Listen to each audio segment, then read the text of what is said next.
All right, everybody. Welcome to today's show, episode number 25. 25 of the Sit Down Marks podcast. Welcome, everybody. Let me turn myself off in my ear. Hey, Thank you. old school. Hey. Old school. Vintage Dirty Bird. That's right. If you listen to the first 15 episodes before I figured out how to do audio things, you'll probably get a good laugh at that. But welcome to the show here. Like I said, episode 25. What do you say, boys? It's been 25 episodes already. We're almost halfway through our first year here.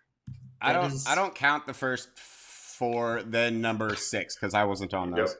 I remember when you were just a young dirty, and you just grew up so fast in front of me. I know. Now I'm interviewing wrestlers and doing big things with my life. It's wheeling and dealing and jet flying, limousine riding. There it is. All right, let me first of all thank our sponsors here today. The show today is sponsored by Coastland Apparel. Use promo code BIRDTV for 15% off your order. I am sporting the hat. AJ's got the hat on. Primo's got the hat on. We are all hatted up today in Coastland Apparel, so go check them out. Use that promo code. We appreciate them supporting the show here. So let me introduce my panel here today. Obviously, I am your heel host, the Dirty Bird, the only real heel left on the panel here. Some guys are trying to push me out, but I'm still the OG heel. But let me first introduce to you my 2 favorite marks on the show. One of them is the co-host from the land of the rattlesnake, Mr. Team Extreme. And if you've heard this man talk, you know that you better acknowledge him. Here he is, the editor and producer, Primo. Thank you. Hello, 25 episodes. Welcome. I mean, and yeah, thank you. Of course, acknowledging me already. AJ, your turn. Hello, Champion Primo. How are you this evening? Good. It's my 142nd day as champion, and it's good one. And who other than to have on our 25th episode than returning guest? That's right. Hey. We'll get to him here in just a second. But first of all, you know this guy because he's straight out of your mama's kitchen. He's been known to drop a few biscuits in some bread baskets from old back in the day, a little 1-2 on the side. You know him as the assistant editor and producer. What's up, AJ? Oh, hi, Marks. What's going on? I'm very excited. Coastland cap. One, I don't know why I didn't put this on underneath my headphones, but this is where we are now, so it's going. I mean, it looks perfectly normal. We all it looks good. It's a good look on you. I don't need you guys to patronize me. Thank you very much. That's it. That's why you're here. We don't have you here for wrestling. You guys to patronize me. Patronizing only. I appreciate it. That's right. AJ, that's a nice hat. It is a nice hat, but it's just not on my head. Anyways, like I said, 25th show here today, so we had to bring back the reigning defending champion of the one and only Punjabi prison match between 2 brothers ever held in the history of the world. He is still the champ. Michael! Welcome back, brother. Finally, the undead one has returned. Moggle. Welcome to have you back, brother. Thanks for being on the show today. Thanks for having me. Appreciate it, man. All night. I'm going to be doing that all night. So you really set yourself up for this. So I you text me that when I do. Like it's like 3 a.m. anyway. So Moggle. This way's a little bit different. It's fun. Moggle. That's going to be the whole show today. Just us randomly going, Moggle.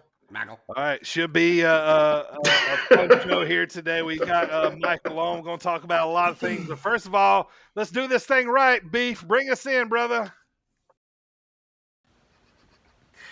It's the Beefster here, and I'm telling you, you better turn into the Sit Down Marks podcast with AJ, Dirty Bird, and Primo. And if you don't, Beef's going to have to hit you with that beefy bomb. Tune in, folks. They won't disappoint you. Yeah, my boy, Big Beefster. Beefy bomb. Can't wait to hang out with him at the end of September, man.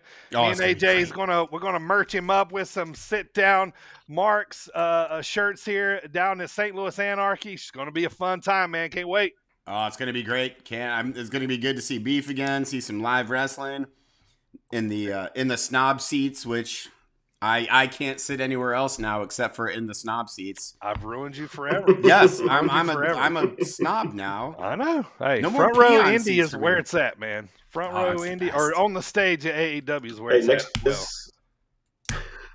next time you guys see Beaver, can you get him to divulge the secret of the crazy eyes? Because I really want to learn this. Because I can't do it. he's got the best crazy eyes. They're crazy. Yeah. See, when I do it, I just look weird and not at all intimidating. Like I look like I need eye drops when I do it.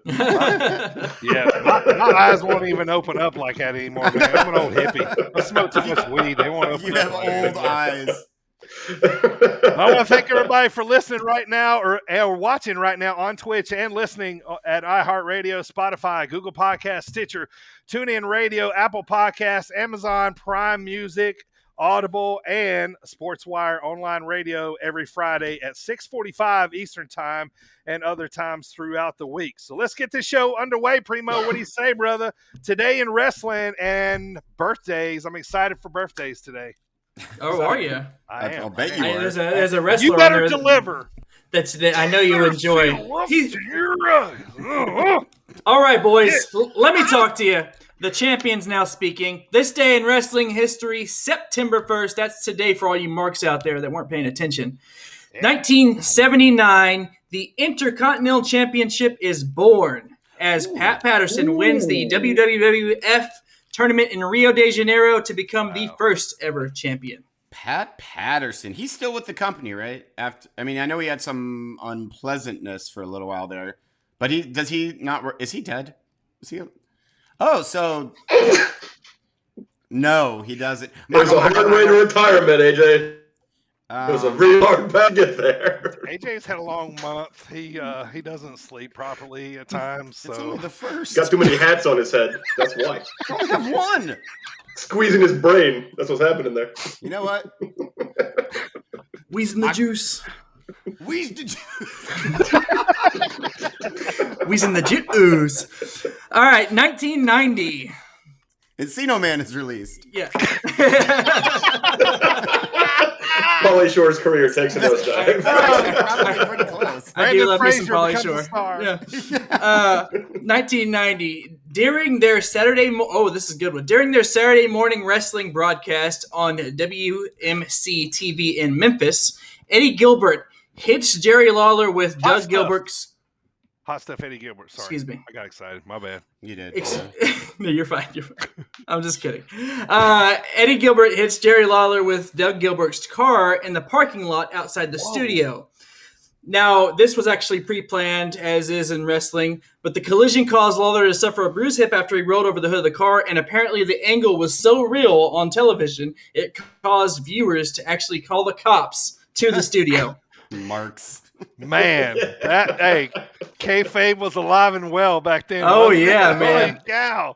Holy shit, man. That's awesome. cool. Yeah. I love a good parking lot run over in wrestling. Right. Was that pre Jim Duggan and Sheiky Baby getting arrested? Because that's what kind of broke. It was afterwards because this is after? 1990 and that was like 89 or 87, Okay. something like Yeah.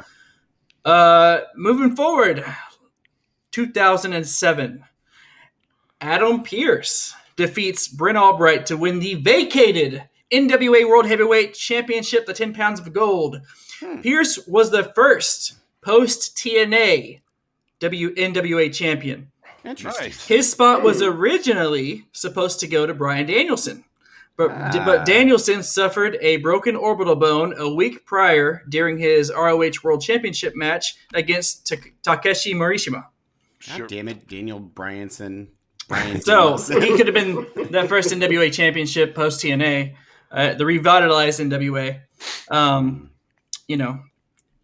would have been neat. But that was Adam Pearce, who is now your Raw general manager. Nice. Doing a good job. Yeah. Michael. Wrestling birthdays on September 1, still today. Let's go with the first one. 1987. Sammy Callahan. There it is. Death Motion! I knew it had to be someone like that.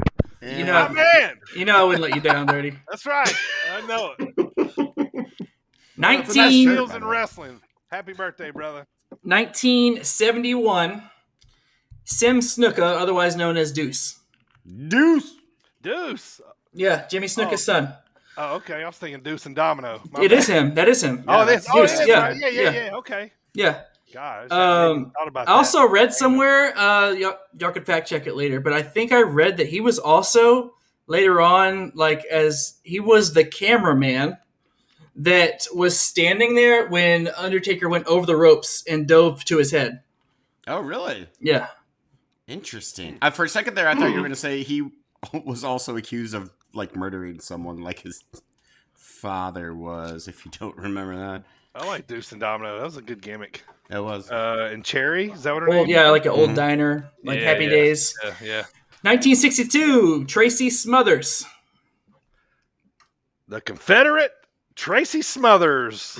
Man, he's a It's Southern an old one. legend. Yeah, That it's an old rings one. 0 bells. It's an old one. I knew at least one of you, the old Yeah. head, would know. Yeah. And everybody will know this one. 1961, the final birthday of today, Bam Bam Bigelow. The beast. Bammers. Nice. Jersey or whatever. How versatile was that guy for a big man? He was Oh the my most God. underrated wrestler back then. Remember when he would do like action roles and stuff like that? He's He was a big probably dude. he's one of the best big men for sure. him and LT headlined Yep.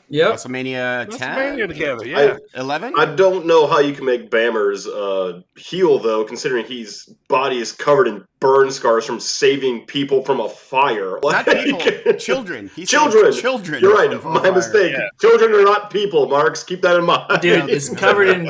And he's also his that whole outfit's covered in flames all the way to his skull. His skull. Yeah. No, that's where the skull or the flame tattoo on his skull came from. Was that incident, according to interwebs? I would also like to give a late happy birthday, as of yesterday, to Mickey James and one Jeff Hardy. Country. Jeff. We Hardy. shall send her a trash bag full of birthday cards. and put her Oh, name yeah. just on it. Mickey James. And that is this day in wrestling history and today's birthday, September 1st. By the way, Encino Man was released in 1992. Oh, so close. It seems like much longer ago. Weekend at Bernie's 2 was released in 1993. What was 'Cause the that- movie? What where about they- Son-in-Law or Biodome? Biodome. That was it. I 94 was and gonna say 95. that. Yeah, Biodome. I like Those that all, you- by the way, all those popped up when I Googled In the Encino Army Now? Man. Let's not talk. Wait, wasn't that one? I'm old enough to remember. Obviously, you guys know this. Pauly Shore on MTV as a I VJ. vaguely, Oh, I vaguely God. remember him. That's where the whole Yeah. weasel thing came from, and I hated him. I mean, I'm a fan. Not a fan of I am. Mr. Shore. I am. How do you make a career? Like, I get that it was nepotism because his mom owned the Laugh Factory and lost it, but that's your gimmick. Though, how is that funny? Like, how? No, Buddy. A lot of money. It was a different time back then.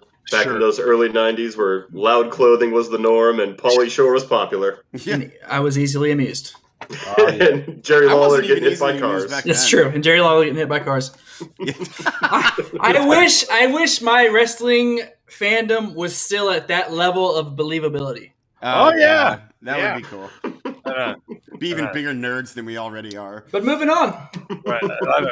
I can't wait to watch like my son watching wrestling and like believe. Just be like, it, like did you? Yeah. Did you Yeah. What are you going to start him out on? Oh, he's already. He's started. already on it. Yeah, he's already on. Yeah, it's small increments. It's it's 10 minutes, here and there. He to him right now, he likes anybody that comes out with bright colors on the Titantron. You know what I mean? Like Naomi or Yeah. Cena. Like He's we a watched- New Day fan then? We watched Cena Roman, like Cena's green, like he was all up in the screen, like I was Nice. looking him away, like look, he's watching Cena. It's great. Like Yeah. even though I don't like Cena, but I understand why. You know what I mean? Like it's Oh, for sure. That's why they do that. And same Oh, with yeah. Nikki ASH. On the complete opposite side, my daughter, who is 6, it was a couple pay-per-views ago when they had that all-women's match where Alexa Bliss was standing up on the ropes Mhm. with their hands behind her back, being all creepy. Yeah. All the women were coming in, and my 6-year-old goes, "I like her, Daddy. She looks cool." She did. I agree with your daughter. You're like, no, you can't like She like the her. creepiest one. Yeah, Yeah, right. you like the one that is the most disturbing. Yeah, my daughter does not watch wrestling, but occasionally she'll walk through the room, and the only time she did see anything like that, she goes, "Wow, that doll is really creepy, Daddy." And I was like, "Yeah, pretty wild looking eyes on that thing, huh?" She's like, "Yeah, I don't know why anybody would want that in their house." You're right. No one would. Smart, No smart one would. girl. It's like that's why it's in a wrestling ring, so it can Yep. be handled. So, all right. Let's get to it here. Today we got a lot of recap from the last week. We're going to talk about everything that has happened. We're going to talk about NWA, Empower, NWA 73. We also got promo school here today. I got a nice little WrestleMania 6 face promo actually from Jake the Snake Roberts. So it's not one of his more favorite, but it's kind of one of those when I listen and I'm like, thinking. He never, what we always think about Jake, he never probably ever rehearsed anything. They stick a mic in front of his face, and just the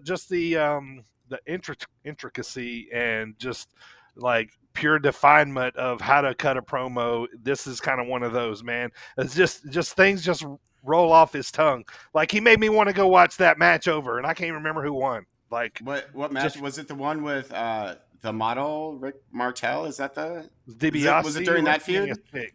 DiBiase. Okay. Yes. Yep. So that was gonna be fun. We're gonna play squared circle questions. Want to remind you real quick, all our episodes past are available on Apple Podcasts, iHeartRadio, Stitcher, Spotify, Google Podcasts, TuneIn Radio, Amazon Prime Music, Audible, SportsWire on Fridays at 6:45 Eastern Time. Primo, tell us, where can you get the Marks merch, man? Where can we get those hats, those T-shirts, those coffee mugs? Well, I will tell you, the internet. Just kidding. No. tpublic.com/users/sit-down-marks. All right, there it is. The right interwebs. We also got those stickers still available. If anybody out there in listener land can message us, and we'll send you out some free stickers on Twitter. Sit Down Marks. That's SITDOWNMARKS. All right, let's get this show officially underway here. AJ, what do you say, my brother? Let's talk about AEW Dynamite. Dynamite. Wednesday. Dynamite. This was a packed show. A lot of it was nonsense, but it was still awesome. So, kickoff is Orange Cassidy versus Big Money Matt Hardy. This match didn't mean a whole bunch, but at the same time, it was super entertaining because Matt Hardy super over, Orange Cassidy super over. All right, time out real quick. Let me say this real quick. Do you ever see somebody give you the real thumbs up, like kind of like out in public or something? And like every time I see, I always want to do like orange back to them. Yeah, just They'd be like, "What is that?" yeah, like a cop, pulling you through traffic with his hand, and he's like, gives you thumb up. You kind of like, you want to give him the orange, Just gotta give him straight face. give him the lazy orange, Yeah. the lazy orange thumbs up. You get out of your car and just roll. because wrestling is life. Wrestling. So I have a Jeep wrestling. Wrangler. That's like what I drive, and I don't know if you guys have ever heard of the Jeep wave where you're driving it. Yeah, we know you Jeep morons like to brag about having a Jeep. I mean, it's a Jeep thing. You wouldn't understand. But now I just died a little.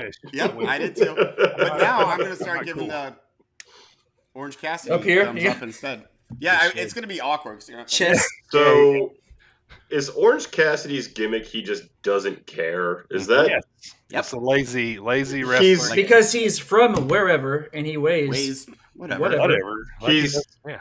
But like he's in a professional sporting contest and he doesn't care. Yeah. He wins with his hands in his makes pocket. no sense.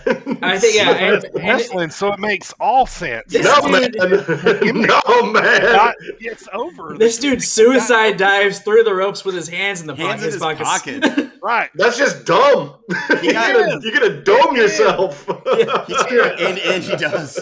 It is. Well, But he the got gimmick is so. wrestle on the Indies, and he did the little shin kick thing. And the next time I went to a show that he was on, say maybe a month or two later, when he goes to do the shin kick, everybody's Yeah, So it's okay, still Not It's over. so Let me- over let they me be got wrong. Sting to do it. Don't get me wrong, I get that it's over, but when like he's doing like the shin kick stuff to like Pac, and Pac is playing along. What is happening with that? Is he a heel or not? Played along. Yeah. Yeah, that was embarrassing. Actually, I found quite embarrassing. It was like, come on, man. My favorite is when he steps back. Cop and now Orange up. Cassidy. Like, Yeah, I love it. He steps back and does the sidekick. Yep. Yeah. I love it. Anyway, I'm on board with Orange Cassidy. He got the win, by the way, in this match with his hands in his pockets, which is awesome. He also hit a swanton bomb, which I thought was kind of. He also threw up the sign. Yeah. Yeah, he did. with his hands in his pockets. No, he took his hands out of his pockets. Oh, see, now he's trying. Now his gimmick's ruined. Yeah, he started doing the Hardy. Yeah. He shattered Matt's nose. Matt's face was bloody. Yeah, it was a bit mushed. Like it was just mush. Like AEW blood every night, man. Like I don't know, and it's either by accident or intentional. Like Yeah, I think it's by accident. A lot of these guys seem so like super indie-rific and not safe at all. Like, well, I mean, a lot of them are super safe, but this, I mean, yeah, this was just one of those things. This is like a Seth Rollins knee to John Cena's face. Oh yeah, I know what you're talking kind of about. situation. You can't see knee. Remember when he said, Yeah, you can't see knee. I just think it's really funny that a guy whose gimmick is he doesn't give a crap and doesn't try destroyed Matt Hardy's face because he wasn't trying to protect him. Hey, yeah. Is he living the gimmick here now, or what's happening? Well, it's kind of like he doesn't care until the wrestling starts, and then there's bits of laziness in it, but he's still like wrestling and diving, like he's diving. He's just diving with his hands in his pocket. It's almost like two wrestlers that have to wrestle each other, and they have like super respect for each other, so they start out locking up. But then about halfway through the match, like, all right, screw it, we're fighting. Like Charlotte and Nia. Yeah. Oh, I said wrestlers that have respect for each other. Yes, good point. Or respect for anything. Okay, I'll say this: that I'll move on from his gimmick because there's so many worse gimmicks later in the show you're going to touch on that I really want to dump on. So, yes, there are. So. Wow, what a lot of discussion for an inconsequential match that meant nothing, but was fun crowd popper. Up next, Jericho, the demo god, gives a promo. Le Champion. He gives a promo about how he wants one more shot at MJF, aka Michael Jacob Freeman, The Ayatollah rock and roller. and Michael Jacob Freeberg. Michael Jacob Freeberg. And Freeberg, free biscuit, and so this time the gimmick is that if he loses, his career is done. He'll give it up. So I can see this going two ways. Like he finally gets his win over MJF with doesn't need. But also like in my head, I'm like, well, what if he's doing a Cody Rhodes and this is his way to like. He's an old established star. This is his way of kind of stepping to the side and letting the young guys do some things. I don't know. I'm looking forward to the match. Say if he never wrestles again, he better cancel that cruise. I would still go on that cruise. I'm lying. I would never get on a boat. I like cruises. How many matches is this for Jericho and MJF over the past year now? This is so like the third one, right? Or this will be the fourth one. This will be the fourth, yeah, because it's 3-0 MJF. Yeah, Jericho is 0-3 against MJF. Why would MJF give him another match at that point? Because of the prospect of ending his career. Yeah, the implications. Being his last match. Last match, yeah. Okay. So after that, on Twitter, he was saying, I'm going to be Jericho's last match and that kind of stuff. So I'm just going to ask you guys questions that make no sense to me, by the way. That's the show. Buckle up for Raw. Save that later. So yeah, That's I so like many it. questions. I don't like it, but I like it at the same time. I look forward to the match. Up next, holy hell, Lucha Brothers versus Varsity Blondes. I want to start this by saying I hate Griff Grifferson or whatever the hell his stupid name is. I cannot stand That's him. his name now. Whatever it was before. He's trying to get heat in Chicago. Yeah, that's a little dig at Chicago. MJF's a great heel. He is. Yeah. He's a great heel. I think he's the best heel working today, minus Roman Reigns. But yeah, Griff Grifferson, I can't stand him. I can't stand his look. I can't stand the way he wrestles. I can't stand any. He's got Billy Gunn, I hate you levels of heat with me. Why So- so quick? We don't hardly know anything about this kid yet. I don't care. JJ. It was a snap He judgment. just And I'm standing by it. like as soon as he walks in, like nope, Nope, screw that guy. I hate this guy. Why does he have a poodle mullet? Why is his name Griff Grifferson? I hate him. Get out of here. All right, just checking. He's gonna have to do a lot to win me over. Let's I move think that's on totally before we boil legitimate. over about Griff. They have a kid that wrestles on their show called Jungle Boy. Yeah, who's awesome. Oh. I mean, yeah, I'm down with Jungle Boy. I'm just saying the names they could be worse. Well, I mean, his name isn't even Griff Grifferson. I hate him so much I couldn't even be bothered to learn his last name. Luchasaurus. Don't even get me started on the wrestling dinosaur. If you want questions? I got questions about a wrestling dinosaur for you. My favorite was last week when AJ was talking about the light distraction. It's so awesome. That was pretty good. Okay, so this match, you guys know that I hate the Cero Miedo chants. However, the Lucha Brothers are so awesome. I don't care anymore. Yeah, Do not Phoenix, care. Phoenix is great TV, man. He is my favorite in-ring performer right now in AEW. He is Ooh. so good. He's so good, so smooth, so fluid. Like everything about him is awesome. And Penta he's good too. I can overlook that. Like I wasn't even doing the Cero Miedo chants count. You weren't counting this them? time. I wasn't. I didn't count them this time. Normally I do. Yeah, both those guys. But yeah, the Lucha Brothers win this over Brian Pillman Jr. He's the one who takes a pin, and I think they might be setting up for a little Griff Grifferson, Brian Pillman Jr. feud going forward. No, we can't break up the blondes yet, man. I mean, Come on, we haven't even popped. Brian Pillman Up Jr. yet. is so beyond Griff Grifferson that they need to. The sooner they end it, the better. Unless they got y'all know I like Pillman Jr. He's one of my faces that I like right now. I Mhm. called him and Jungle Boy a while back as being champs. You did. So, but Pillman, I love as a face. You're right. This might be a little break off for a little push here, man. But I I hope love so. watching him, man. I feel like I'm watching his dad when I watch him wrestle because they're built like it. He's wearing the mullet, and Mhm. he's doing some of his moves. And I was a Pillman fan, so like it's kind of a little bit of a throwback for me. So He's obviously not as good on the mic yet, but I think he could yeah. be. Yeah, I'm yeah. on board with Brian. He's a Pillman. little bit of we'll meet in the ring and I'm gonna kick your ass. I'll get that 1, Yeah. 2, 2.5 because I always lose. Right. Yeah. So, but yeah, he's got to break off that. Like we're the best around here. But No. yeah, he'll get it. Yeah, he will. I think so. So anyways, Griff Grifferson sucks. Up next, well, not up next, but Moral of the story. we have the highlight of the show, another Punk promo. Yes, sir. Yep. So good. Like, I remember I texted you guys directly after this, and I was like, holy fuck, CM Punk is so awesome. Best So- in the world. So the whole premise of this is that, he talks about his match with Darby coming up, and he said, like, the whole reason he came back is that he wants to prove, not to everyone else, but to himself, that he's still, if he can still call himself the best in the world, and that's what he's out to do, and he wants to do it against guys like Darby Allin, Jungle Boy. He mentions Brian Pillman Jr. as well. Mm-hmm. Ray Phoenix, he talks about it as well. It's just awesome. So the crowd starts doing this. This is almost broke the wrestling internet. Oh 'Cause yeah. the crowd started doing yes chants, and Punk goes, "That's someone else's shtick. You might have to be a bit more patient." AKA Bryan Danielson is going to AEW Yes. in the very near future. Did you like CM Punk's face when he did it? That.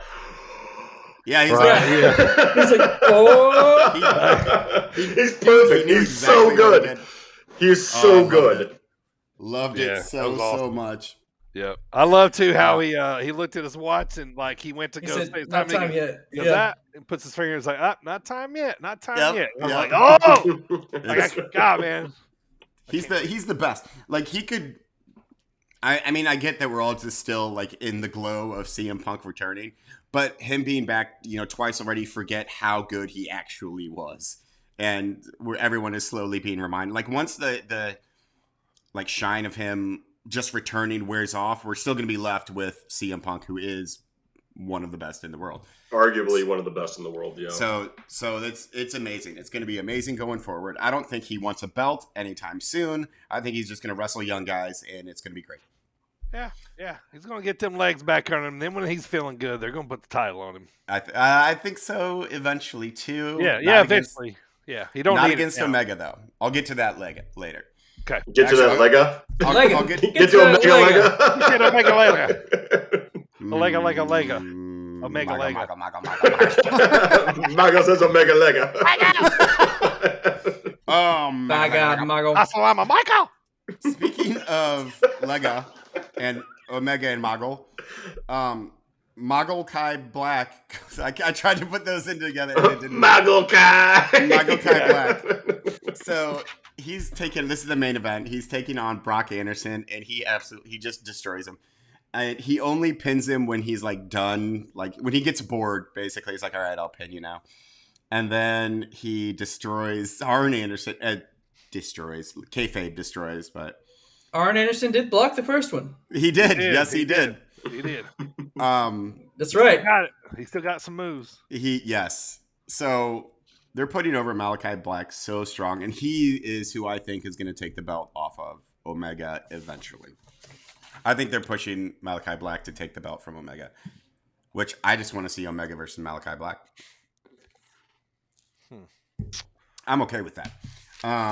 So that was the main event. Those are the main points. Rest of the rest, however, Red Velvet versus Jamie Hayter, whatever.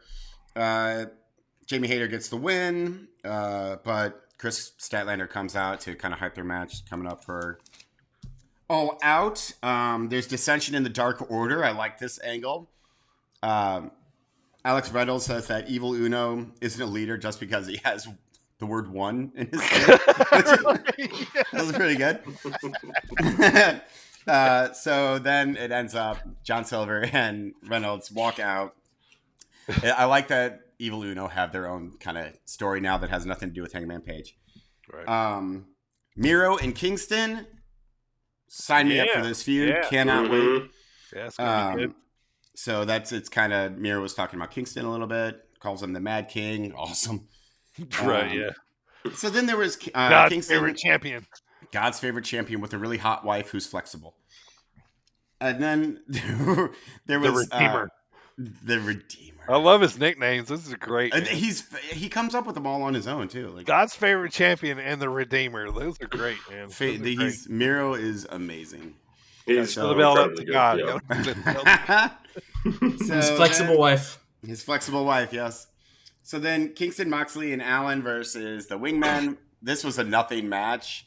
It was fun, as most of these matches are. The Wingmen are super entertaining, but they're a comedy mid-card act. And I think the only reason they put them against these three was so they're trying to get over, I think, the story that Moxley's going a bit crazy a little bit. Going? Is this like heel crazy, like he's losing his mind.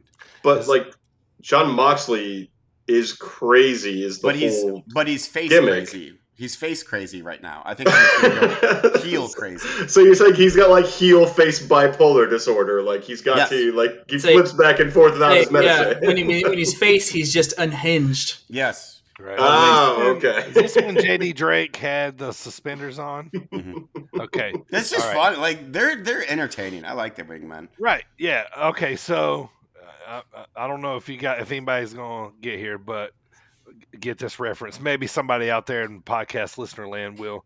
All right, so if you watched NWA in the early days before the Big Boss Man in WWF WE, his gimmick in NWA was Big Bubba. He was Jim Cornette's bodyguard. Okay. Is how they brought him into wrestling there, okay? That exact outfit that he has on that he's wrestling is the one JD Drake is wearing. That is fantastic. Yes. Yeah. So I can't get that out of my head. I cannot get past I can't. I just keep thinking Big Bubba, like he puts the jacket and the hat on. Yeah, so hopefully If anybody out there gets that, tweet us, man, because I would love Yes, to know. I would like to know who gets that. Somebody old I didn't enough. get that at all. Yeah. Back in the old days, this was the '80s when he ended up being the big boss man later on, and what was the Repo Man as well. But I love the Repo Man. yeah. So So I got into wrestling. So a couple more things really quick. I'm saving the best for last, but really quick, Dan Lambert's back on, my boy Dan Lambert. But they put him with Scorpio Sky and Ethan Page. Why would you put Dan Lambert with Ethan Page, who's already one of the best talkers Right. on the show? Why would you put Dan Lambert with him? Didn't understand it. Heels hang out with heels. Yeah, but like I get Scorpio Sky because I want him to shut up most of the time anyways. And I want to hear Dan Lambert talk, but I also want to hear Ethan Page talk because he's great. Are you taking my shtick of asking questions that you know have bad answers? So my gimmick. So one more that I saved for last intentionally. Okay. You guys know which match? Nice skinny shirt, by the way. I like that. Hell yeah! Look at that shit. Classic. So do you guys know which match I saved for last? Hold on. It is the Gun Factory. That's right. God. I'm mixing up their names. All right. With the regular Factory. It's the Gun Shop against the Factory. Oh my god, my rage was... Is it not Gun Club? It's the Gun Club, yeah. It's Gun Club, yeah. Yeah. You're not acknowledging them. You see. Oh my god. This is why I purposely sent him a screenshot while I watched it. Yes, you did. I got so angry. Yeah, if you're new to the show, Billy Gunn is AJ's probably most hated wrestler ever, I think. He is number one. I despise Billy Gunn. Cute Kip James, Rockabilly, whatever other stupid goddamn gimmick he's had throughout his career. I hate them all. I wouldn't say equally, but... Which iteration is the worst of Billy Gunn? Oh, see, that's for... I'm an ass man. I'd say TNA Billy Gunn is the worst when he was version in of Billy Gunn. Voodoo Kid Mafia? Is that what they were? Yeah. Voodoo Kid Mafia? Yeah. He was a face misogynist. How does that make any sense except being underneath Vince Russo? How does that make sense anywhere? He's a piece of shit and he's a face. Oh, yeah. Ha! Ladies, get back in the kitchen. Crotch chop, I'm 50. Like, oh my god. Anyone who's over the age of 19 telling people to suck it needs to not. You're the old man at the party. You look sad. Stop it. See? I will. Mogul gets it. That's right, Primo. He was like, I'm sorry. I'll get off your lawn. Dang now. it. Unpops his collar. Yeah. So you want to turns off his Dan turn Fogelberg punch music, and you want to know what made this match even worse? Is that Big Show is gonna wrestle. Oh my god. I hated this so much. QT Marshall and Big Show, sure. QT Marshall. I'm sorry, it's Paul White, not Big Show. Like Big Show is a copyrighted entity. Yeah, one job, AJ. To talk about how much I hate Billy Gunn. That's that's your one job. That could be a good job. I feel like I'm performing admirably with that one job. You are. I'm going to need a top 5 worst Billy Gunn moments from you now. Who did they wrestle, AJ? They wrestled the Factory, which is QT Marshall and the other two guys that I can't think of. Not The Anthony hairy Ogogo. one. Yes. Anthony Ogogo is still out, by the way. Like, I need some more breadbasket punches in my life. More muffin baskets. And he's just been out this entire time. So Muffin baskets. Muffin yes, it's now muffin baskets. So that's AEW Diamondite. Here all night, folks. I talk for a living. Like, that is my job. I talk good. Oh, I need a nap and some pastries. He sounds like the Swedish chef. I better stop talking crap because I'm coming up soon. And I'm going to be worse. Yeah. See, I've got questions for you too, Primo. So many questions for you, Primo. All right, I'm done with Dynamite. Great, it was a good show with some crappy filler. On to Impact in the Indies. All right, let's talk about the Indies then. Here, let's get started here. Let me just run down some shows that are coming up this weekend. If you're in that area, or Run them down. around somewhere around there. You can check them out. Let's start off with our local promotion here, close to us, up in Chicago, Illinois. Destination Chicago is Thursday night at the Logan Square Auditorium, so check that out if you're in the Charlotte area. For all those for AEW this weekend, there's tons of shows going on down there. Also, let's see, Wartime, September 24th. Just announced Daniel Makabe versus Jeremy Wyatt. Big Beef is going to be on the card. Davey Richards is going to be on the card. He is having a rematch with Everett Connors, I believe. Gary J is on the card. It's going to be awesome. Me and AJ is going to be down there front row with Adam Warwick from the show. So that one's coming up. Also, Absolute Intense Wrestling, AIW, out of Cleveland, Ohio. They are cranking back up. Their next show is September the 10th. Also, we just found out a few days ago, Iron Spirit Pro, the show they had on October the 6th, they have moved because of COVID possible happening later on, the Delta variant. Yep. They have moved to December the 3rd. So that is now the show from October has moved to December the 3rd, which might work out better for us. Maybe we can have everybody in-house from the podcast if Primo is able to make it down. So that would be Primo. Really cool. That was supposed to be a threatening fist, by the way. Yeah, like was that a Homer Simpson? You get down here and get on my lawn. You shaking your fist at me? I don't have any clouds outside to shake my fist at. So. October the 2nd, PWX down in Charlotte, talked about Concord, North Carolina. Main event is Minoru Suzuki versus Anthony Henry. Well, I'm telling you this because they just added our boy Sir Murderhawk to the lineup. Sir Arthur, eh? Yeah, Sir Arthur Murderhawk is going to be on there. Very next day, Glory Pro Wrestling out of St. Louis, Missouri, October the 3rd, which is the next day, is a super stacked card. I ran out of places to write, but on the card is Stallion Rogers, a.k.a. Kurt Stallion. Yeah. Danhausen, Minoru Suzuki is on it. It's called Little Shop of Horrors or something like it. There's some sort of play off of Little Shop of Horrors is the name of the card. But anyway, that's what's coming up. Okay, so this weekend, Sunday and Monday, there's shows in Chicago. Black Label Pro in association with Game Changer Wrestling, GCW, whichever you want to call it. They are putting on a couple shows right around the Chicago area. Filthy Tom Lawler is going to be on the Black Label Pro show. Our boy Big Beef is going to be on the Black Label Pro show. The Game Changer Wrestling show is called 3 Cups Stuffed. What? Explain 3 Cups Stuffed. I don't know how to. I'd rather we didn't explain that. Oddly enough, I don't have a question for this one. Yeah, it's a play off of. Yeah, but anyway, GCW. Wait, what's it a play off of? Of 2 girls, 1 cup. Is that What's what it that? was? Yeah. Google that, Mark. Yeah. Google it. Please do not Google that. Yeah, don't. Yeah, don't. This show is an adult show now, by the way. So, Blue waffles. yeah. So it's It's a play off of that, and so that is the kind of lineup of what's going on here. So big weekend in wrestling in Chicago. So all right, let's get to Impact Wrestling. The Wednesday or the Thursday after AJ's AEW Dynamite. This is for Thursday, August 26th. Just a few notes I have here. Not a whole lot happened in this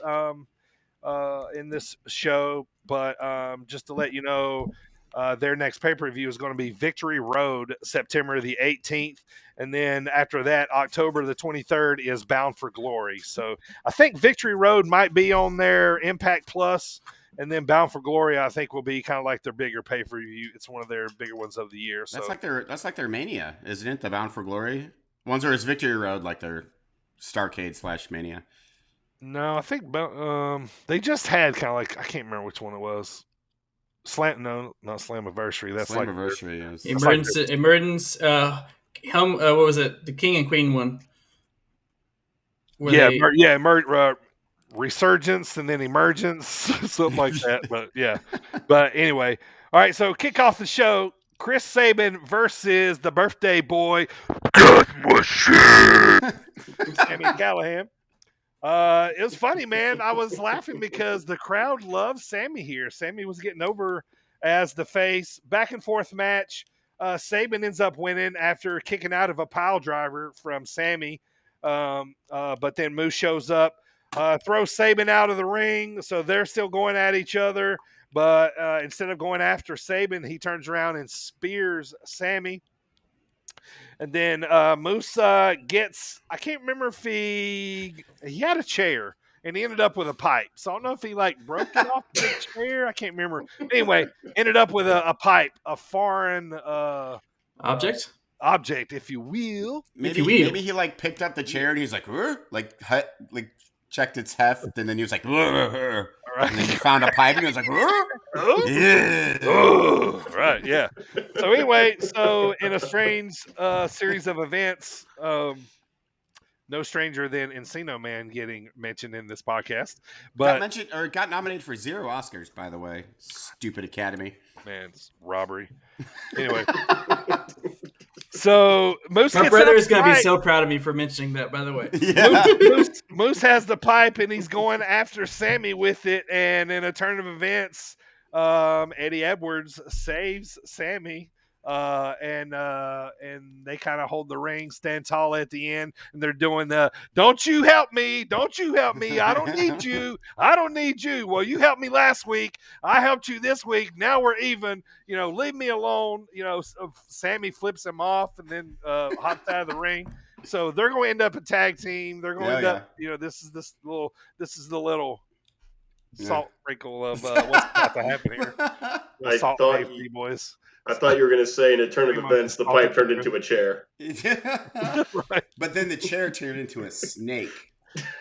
Next out was Mickey James to talk about NWA Empower, which was the following weekend, as they are still doing their collaboration with NWA, TNA, New Japan, AEW, all that together. So she comes out, she gets the hardcore country song. Hardcore country. Yep, and so she comes out, does her little gimmick, and says she's happy to be back. Deanna Perrazzo comes out with Matt Rewalt. They, Drama spoil king. the party and Rusev Day. That's actually pretty good. Yeah, that was, we could be a then, barbershop quartet with 3 of us. So then they all talk. We own this is how this is going to end. Deanna attacks Mickey. Melina and Trey Miguel come out, clear the ring. They stand tall. So I'm like, oh, nice. So you're going to lose at the pay-per-view. Oh, yeah. Mm-hmm. Next I don't up, like Melina anyways. next match, one half of Finn Juice, David Finlay versus Chris Bay. Now, quick little note here, guys. Chris Bay just joined the Bullet Club, what 2 weeks ago, maybe? Yeah, it was recently. Okay, so his thing is he is Mr. Finesse. So they're selling these Finesse Club shirts like the Bullet Club, but Finesse Club, different colors. Anyway, for 2 straight weeks since joining Bullet Club, he is the #1 selling T-shirt in Impact Wrestling. That does not surprise me, actually. I kind of want a T-shirt. So like 5 T-shirts sold or something like that. So he wins. Hi-yo. He ends up winning the match. He joins the Bullet Club, so he's a heel now. So he's winning by cheating tactics. Put him up too sweet. So he puts his feet up on the ring ropes and pins David Finlay for the win. Next up, Josh Alexander comes out and he says that he's going to make an open challenge to any former X Division champion. Any former X Division champion ever next week. So that's going to be like his like kind of open challenge. He wants former X Division champions only. So I like that. I thought that was cool. I did too. Nice little spin there. Jay Lethal would pop me out of my screen. I might lick my screen, but not Like just walk up and be like, no, because I love Jay Lethal. I love the lethal injection. It's like one of my favorite finishers ever. So I do love Jay Lethal. Yeah, like I'm. That's my line. Why do you not like machismo, man? That's my Machismo. line. Love him. Yeah, that's my line. That's my line. Woo! Woo! I love that. That was awesome. And then he starts elbow dropping the up. jacket. Yeah. And Yeah. Ric Flair marks out. Google Jay Lethal, Ric Flair. Yes, it's It's amazing. great. That's all you need to do. All right, next up, finish up the show. Next to last, Christian Cage comes out to talk to the Impact Zone. Says he's happy to be back. Blah blah blah. Dreamer comes out to praise Cage, and then he comes 51 minutes and 15 seconds. Christian Cage comes out to talk to.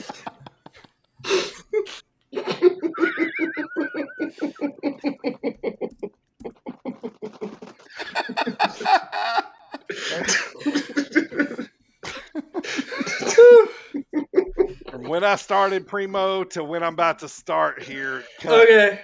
Just cut it all out.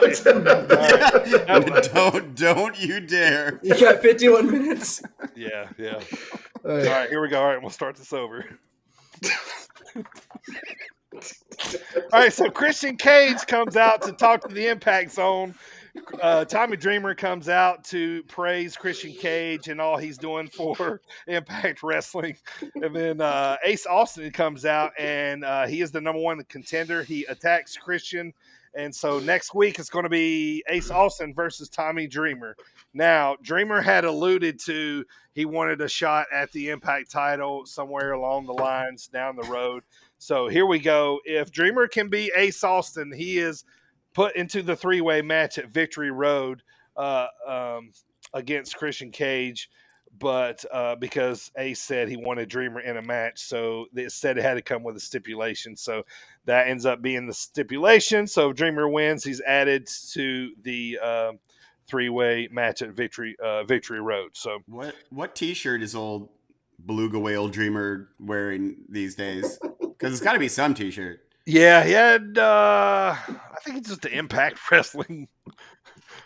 He sounds like a beluga whale, though. It's the second most selling shirt in TNA. Yeah. All right. So main event tonight in a non-title match, which they made it out non-title match. So I'm like, okay, so the challengers are winning. That's usually what happens. Yep. Good Brothers, the Impact Wrestling Tag Team Champions versus Willie Mack and Rich Swann. Rich rolls up Carl Anderson to win the match.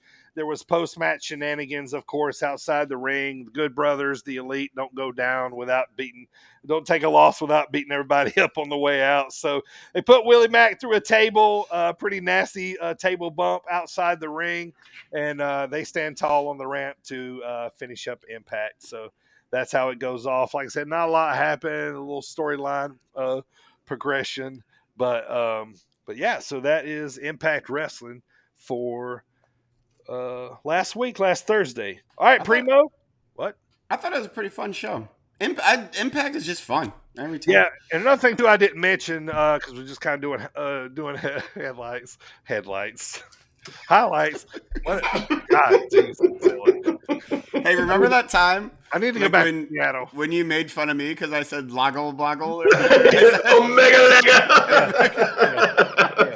By the way, update: I was not able to go to any wrestling in Seattle last week. Oh, boo! It was cool Boo. because I seen some flyers around, for the Defy show, and I seen I think I might have even seen like a local commercial. So it was kind of cool just to see that stuff. They had 2 big days of cards. Saturday and Sunday night. I don't know how either one of them turned out, but I will say this: I seen Brian Cage at the Chicago airport. Nice, Yeah. very nice. Primo, a couple of celebrities. Primo, I'm pretty sure I wasn't there. he wasn't there. But, I think I've seen Jimmy from Challenge. I think. Oh, really? Yeah, but 100%. Do you guys watch Deadliest Catch? I used to, yeah. Okay. Wait, is that the one where they're off the grid in Alaska? No, that's No. that's alone, and Mm. he's talking. Yeah. It's the crab fisherman. Yeah. So anyway, we caught the red eye back to Chicago. Totally different. Sunday night, we walked into this little breakfast place, and Captain Keith Colburn from the Wizard Oh, cool. was sitting there. Yeah. So I don't bother celebrities normally unless I Well, really, especially really not when they're eating. Yeah. So, but it was cool. Yeah. But really cool. I was kind of hoping to see some wrestlers going to Seattle since I was on a layover in Chicago. Any from Aberdeen, Washington? Yes, that would have been None, neat. none from Aberdeen, but I never put together until this weekend that Kurt Cobain and Daniel Bryan are from the same town. Yeah. Mhm. Kurt Yeah. Cobain's from Aberdeen. Yeah, he is. I did a off the grid real quick. I did a Seattle grunge tour while I was there. That's awesome. Like I'm that a is so awesome. kid and I love it, and so it was really cool, man. But yeah, it was cool. But check it out though. Seattle Redux is the name of the tour. The guy's actually finishing up doing the tours, and he's turning it into a podcast. Really cool dude. His name was Eric Magnuson. Is he a if you wanna Viking? Look him up. He is That's just a very, good name. It is. Yes, that's a very strong cool. name. Yeah, very cool guy. Very knowledgeable. He lived through the whole grunge era, so I was marking out over grunge rock all weekend. That's over, pretty cool. Yeah, I'll tell you guys off about everything. But anyway, so all right, let's get to Primo's first part of his SmackDown from last Friday. So many questions, Smackity Primo. Here we so go. many questions. If you will, If the you head of the will. table, please. Real quick, did you mention Trevor Murdoch? That's going to be on my Empower. NW. Okay, that's gonna be later. Yep. That's Okay. on. Spoilers. Well, I didn't say what happened. All right, so then snackity down. Show opener with we have a video package of the SummerSlam recap of Becky burying Bianca. Becky Lynch arrives to the ring. She says she's as dangerous as ever. Basically saying, now that she's a mama bear, she's even more dangerous. She's got more to fight for. She says she hears that her victory at SummerSlam was controversial, and she says she's sorry. And she does the Conor McGregor. She says, "I'm sorry for absolutely nothing." Sorry that I didn't do it earlier. Yeah, I know. Yeah, for absolutely nothing. Yeah, so that was a Conor McGregor thing. Out comes Bianca. She says she isn't okay I'm on my with own against the wall. she isn't okay with what happened, but she and that she accepted Becky's last minute challenge, so Becky should accept hers tonight. Out comes Zelina. She tries to tell Bianca to fall back in line. Which, don't you know you get a rematch, Zelina? There it is. So, I mean, I know she's been getting beat in the head here lately. She can't remember that. She tries to tell Bianca to fall back in line. Out comes the most beautiful woman on SmackDown, Carmella, making her case for the challenge. And then out comes Liv Morgan. But after all that said and done, finally Bianca says, forget about all them. How about giving the people what they want and having a match with me, being Bianca Belair? Becky looks her straight in the eyes and says, nah. Yeah, nope. And then leaves the ring. So that leads to a four-way elimination match between the four mentioned female superstars, which come down to the final two being Liv Morgan and Bianca Belair. And Bianca Belair won and earned her number one contendership back, even though she never lost the rematch. She gets a rematch. Why is this an open challenge? Yeah. Why are all these other people coming out? Does no one actually know how wrestling works? Right. Have you never What is Carmella's gimmick? What the hell is going on with this? Yeah. Why is this on my TV? Kill me. She should get a. I guess there's no such thing as a guarantee, but being the fact that she's been the champion since WrestleMania, she should definitely just automatically get a rematch. She shouldn't have to earn it. Yeah, exactly. Like, this is how the show opens, by the way. Right. Like, so you know you're in for a real tough time here. Right. So then backstage we have Paul Heyman being interviewed. Now remember, SummerSlam we had the return of Brock Lesnar. Okay. I just saw a ponytail. That's all I saw. Ponytail and beard. I'm still digging it. Couldn't focus on anything else. This is Friendly Beard. Friendly Paul. Excuse me, Brock. Friendly Paul. I feel like Paul would always be friendly. Anyway, I bet he has some stories, man. Anyway, Paul or Friendly Brock? Paul Heyman. Or Brock's ponytail. Or his top knot. I bet Dean's tank top has stories. Dean's tank top. Yeah. So Paul Heyman's he's backstage being interviewed and asked where he stands. Roman Reigns or Brock Lesnar. He says he stands where he always does, and that's right behind and a little to the side of his tribal chief, Roman Reigns. Great line. Loved it. When he tries to get into the locker room, though, the door's locked. And then so he's trying to get in. They go to commercial break, come back later on. The Usos come out like, hey, what you been doing out here? And basically, he's like, the door's locked. Then the Usos start grilling Paul about whether or not he knew Brock was going to be there. Like, you knew, didn't you? You knew. Like, quit lying, quit playing. You knew he was going to be there. And Paul Heyman denies any knowledge, but the Usos are still skeptical, and they go back in, and the door's still locked. And then eventually, Roman does finally arrive to the arena. He sees Paul outside the door, and he's like, "What are you doing?" He says, awkward. He says, "I gotta open my own doors now." Right. No, my tribal chief, no, my tribal chief. Paul opens the door for him, and then Roman looks at him. He's like, "Well, you coming in?" So basically, the bloodline is about to come out for the family celebration later on in the night. Paul offers to give Roman the belt before he goes out instead of how he usually carries it. Roman says, "What am I going to do with that?" Yeah, that was great.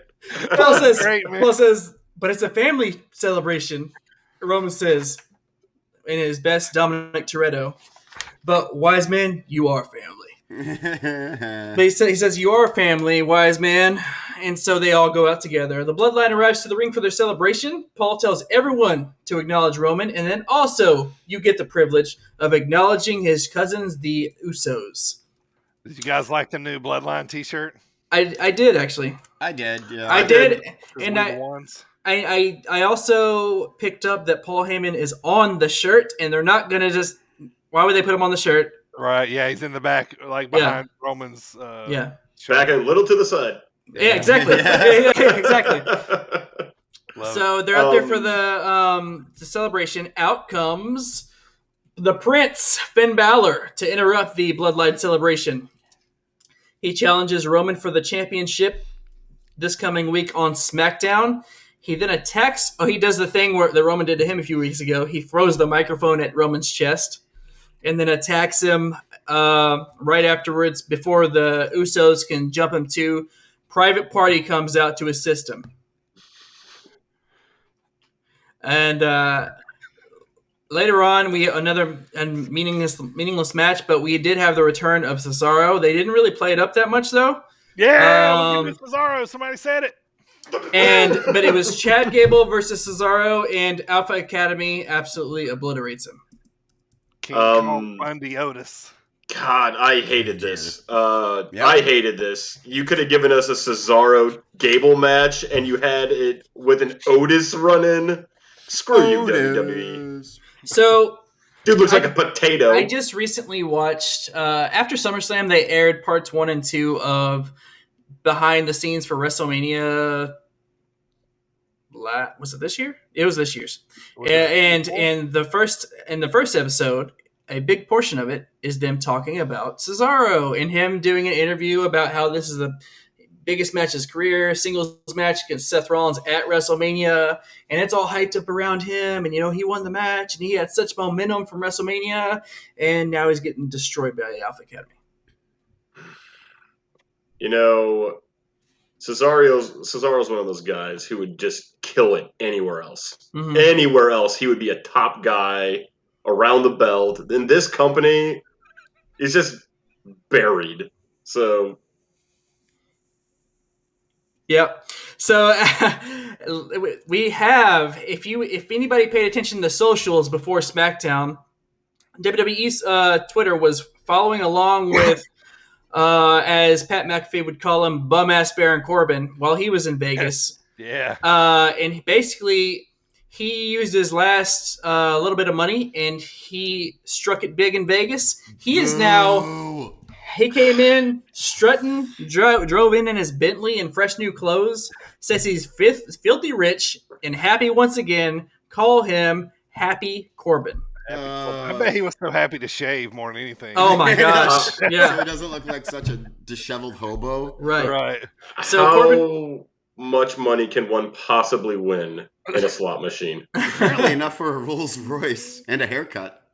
A haircut I could buy. A lot of nickels. yeah.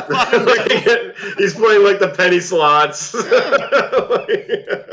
I hate it. It's It's like like- it's like when Diamond Dallas Page stole Kimberly's like bingo money or something like Yeah, that. It's supposed to be yeah. like $12 million. Like no one wins that much at bingo. what bingo hall are you going to? Yeah, right. I want to play. Yeah. Also- fucking bingo. Did they ever like establish Happy as a gambler type character that was remotely skilled in it, or No, he hit it big this one time, and now he's like, now he thinks he can buy everybody or play his odds. So basically, he plays the video and he says he used his last $35 to become the mayor of Jackpot City. what jackpot?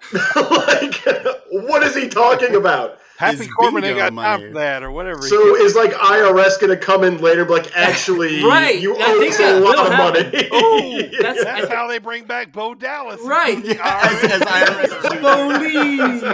He's gonna start taxing people. Here we go. So okay, they brought back the $1 Million Man gimmick. Now they're doing the second half of Money Inc. of IRS is coming Right, back. Right. Yep. Ah, He says there's one more Bray thing that'll Wyatt's make going to come back as the vaccinator. no one will believe he's there. Don't worry. He says there's one more thing that'll make him just a little bit happier, and he calls Big E out because if you remember previously, he stole Big E's money in the briefcase whenever he was Money in the briefcase. That's right. In the bank case, Whenever he was we are all on a fire bum. So he offers to buy Big E's money in the bank briefcase for $20,000. Big E says no, so he offers $50K. Big E says no. Then he offers him $100,000 for a simple briefcase. Big E says that's a lot of bread, Deal And or no deal. and the kids do need braces, but the answer is still hell no. I like how he's acting like he's then not paid a Big lot of E, money. out of nowhere, out of his singlet, starts pulling out. He offers to sell to Corbin a half-eaten sandwich, a pencil, and an Arkansas Razorback plush animal, all for Corbin to buy. And then so Corbin says, "Fine, be miserable when you fail at cashing in." Basically, that's what he's getting to. He was trying to spin it to where he knows what it's like to have the money in the big briefcase and fail at cashing in, so he wants to save Big E from that misery. Very noble of him. Right. So he says, when you fail at cashing in, be miserable. Big E says, hit the bricks before he slaps a smile right off his face. And that's basically how that ended right there. I just Googled this. Largest jackpot win ever is like $32 million. So, okay. I stand corrected, Okay. WWE. So they did Bastards. exactly what you did before they ran that. Yes, they also. They're like, before hold it on, went out there, they were fact like, check oh, it. shit, we'll we'll better go make sure under. this makes sense. Yeah, we're go under. So. You win this round, Vince. They could, they could have said that he had an anonymous donor to CorbinFund.com. See, that would have Right, been yeah. funnier. How Yeah. come you're not booking for WWE? And it could've Because been then the product would be worth watching. And Um, no just one's kidding. actually booking for Could've WWE been right Virgil. now. Vince. What? Vince is booking. Vince is booking in the way that, he always has, which is awful. That's why we get so many Reginald matches, or not matches, but segments. we have two other matches to go. Kingsuke and Boogs versus the Dirty Dogs. Boo. Okay, can you give me a Nakamura, please? Primo, Huh? you. Excuse- Yeah, what'd you say? It's your gimmick, Primo. Yeah. What's his name? Oh, okay. So then we have Boogs and Nakamura win. Thank you. Yeah. Thank you. I can't do it. Next I week. love That one that. kinda hurt. Rick Boogs, Eric Bugenhagen, as They won. They I beat the love Dirty these Dogs. And you know what's? I actually. Primo doesn't give a shit about what you He say. doesn't. Carry on. It's your world, man. I'm just here. I'm just here He providing. just kept right on platform for you going. guys to talk. Yeah. I'm trying to give a prop to guys. Eric developmental Bugenhagen. forever. Is Jody Let's, talking? Yeah, fuck that. let's talk more about. All right, let's hear about Old Spice. Let's go. Back in Dirty's day. I just wanted to say that Eric Buchenhagen had been in NXT for a while, so I'm happy to see he's getting some TV time here. So this I this know is the like backstory too. So this is Man Mountain Rock. They're just recycling shit gimmicks from like the 80s and 90s. This is all they're doing. What about his singlet was a denim singlet? It was denim, yes. Yeah. He yeah, played It was- Ziggler like a guitar, and I He about threw did. my controller through the He TV. and like let's Okay. ride or I something. forgot made about me- that. That made me laugh. I'm not going to try and pretend like it didn't. It I- did. it did. I was That's- like, he's playing Ziggler like a guitar. I feel like they are being Nah, man. stupid though with the Dirty Dogs because they don't have. Let's think about it. Okay, we have the Usos, Mhm. the Dirty Dogs. Those are two legitimate tag teams, Yes. and you have Mysterios. them, and then the Alpha Academy, Alpha. Yeah. and you have Shinsuke and Boogs, who aren't really a tag team. Yeah, They just they're kind of not a work tag together. He plays Shinsuke's music, so it's like, why are you burying this legit tag team yeah. every week instead of building your tag team division?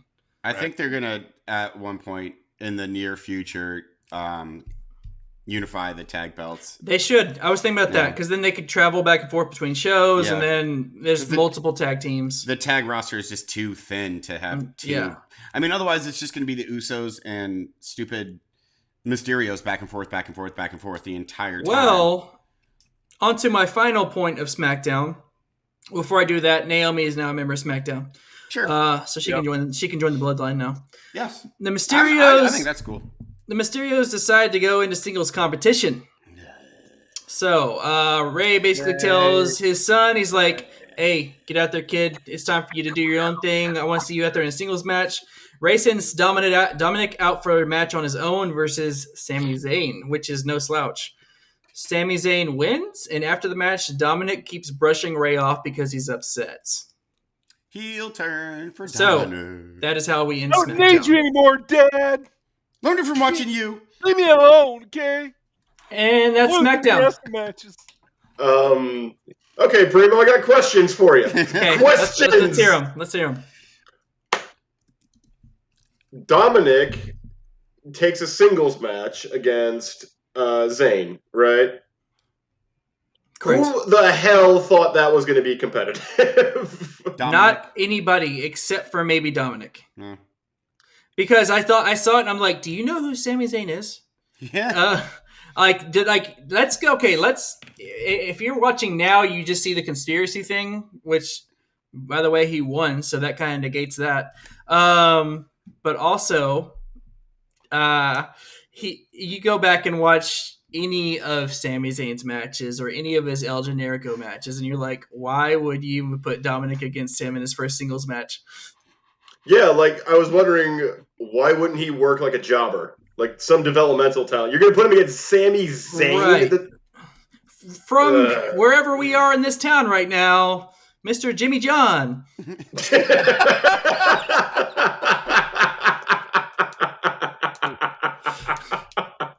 Makes great Okay, sandwiches. so there's my first question. Second question. Okay, the Usos are the tag champs. Who challenges them? I think that their challengers, I think they could have a good, solid feud with the Dirty Dogs, which is what I was getting at, but Dirty Dogs are a heel tag team. So, and it's not going to be the Mysterios. Mm-mm. It's got to be Shinsuke. It's and got to be Boogs, them. right? Yeah, it's got to be them. Right But now, Shinsuke already has two gimmicks going. He's the IC champ and he's King Nakamura. Unless Alpha Academy decides to stop crushing single people and going after tag teams. Oh my god! Like, so yeah, exactly like you were talking about, man. Like, you know, you've got 3 tag teams, but they're all heel. Mm-hmm. Yeah, So- yeah, What the hell are they doing? right. Because the one babyface tag team just went singles, which is the Right. Mysterios. Yeah. Besides that, you got no one else really. Yeah, Well, even like if they did a cross promotion, who do they go with? The only ones they have to they can face off against right now is Arcade Bro. Right. New Day. And they're already tag champs. Yeah, that's it. They have to unify. New Day. New Day, that'd be good. Well, But you know how many Xavier's times on singles with. Wait, I got it. The Viking Experience. Oh dear God. Viking Raiders, Crowbar and Bing Bong. T-Bar and Mace. Yeah, T-Bar and Mace. Natty and Tamina. Why not? Sure. They're still the women's champs. Oh, you're right. I want to know what. I don't know, but Shotzi and Tegan Knott seem to be on a roll, so they can take them on. Wait, did you say Shotzi and Tegan Nazi? I want to know. I did not say that. I want to know what Bing Bong's finisher is. It's the old Bing Bonginator. Slapjack. The Bing Bong Bomb, obviously. The Bing Bong Experience. All right. Any more SmackDown questions? What is Carmella's gimmick? She is the most beautiful woman in SmackDown. That's basically it. She's just That super is demonstrably conceited. false. Yeah. I love how she says, just "Be super quiet," conceited. and 10 is talking. Yeah. That is funny. Yeah. I That don't is care who funny. you are. That's funny. Be quiet at 10 is talking. I mean, She's crushing on Liv. That's hilarious. You're like Uh. a wife. When Liv is way more attractive than she is. so she's got a new gimmick, and she dropped that god awful, fabulous garbage entrance music, Fabulous. but she kept the leopard print, so she just from- That's for Enzo. But she she has looks a like a moonwalk. hooker. There, I said it. I can't Is remember her last time I gimmick she's saw a her moonwalk. hooker? Yeah. Yeah. Terrible. Crazy. She's, I mean, God, she's terrible. I still think she's pretty. I'm okay Well, with Carmella for the most. I mean, you're a 50-year-old man that tells people to suck it still, though, Primo. So It's true. It's true. we have to question Alright. your judgment in these things. It's true. It's very true. All right, AJ, what you got for Rampage. What you got for AEW Rampage last Friday? This was episode number 3. Number 3, the 27th of August, 2021. It was short, sweet, amazing. Yep. Starts off with Lucha Brothers versus Jurassic Express, and I'm just gonna say, go watch this match. They're amazing, all 4 of them, unbelievable. It's just Yeah.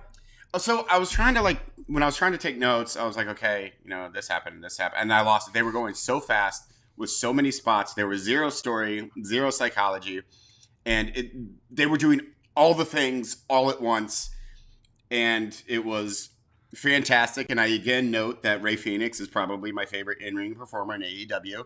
Mhm. For the second time in my notes, I have said that. Argue that. Some spots that stood out because it all stood out. So, what do you pick to stand out? The one that I found was the Canadian Destroyer on the apron, which, as you know, is the hardest part of the ring.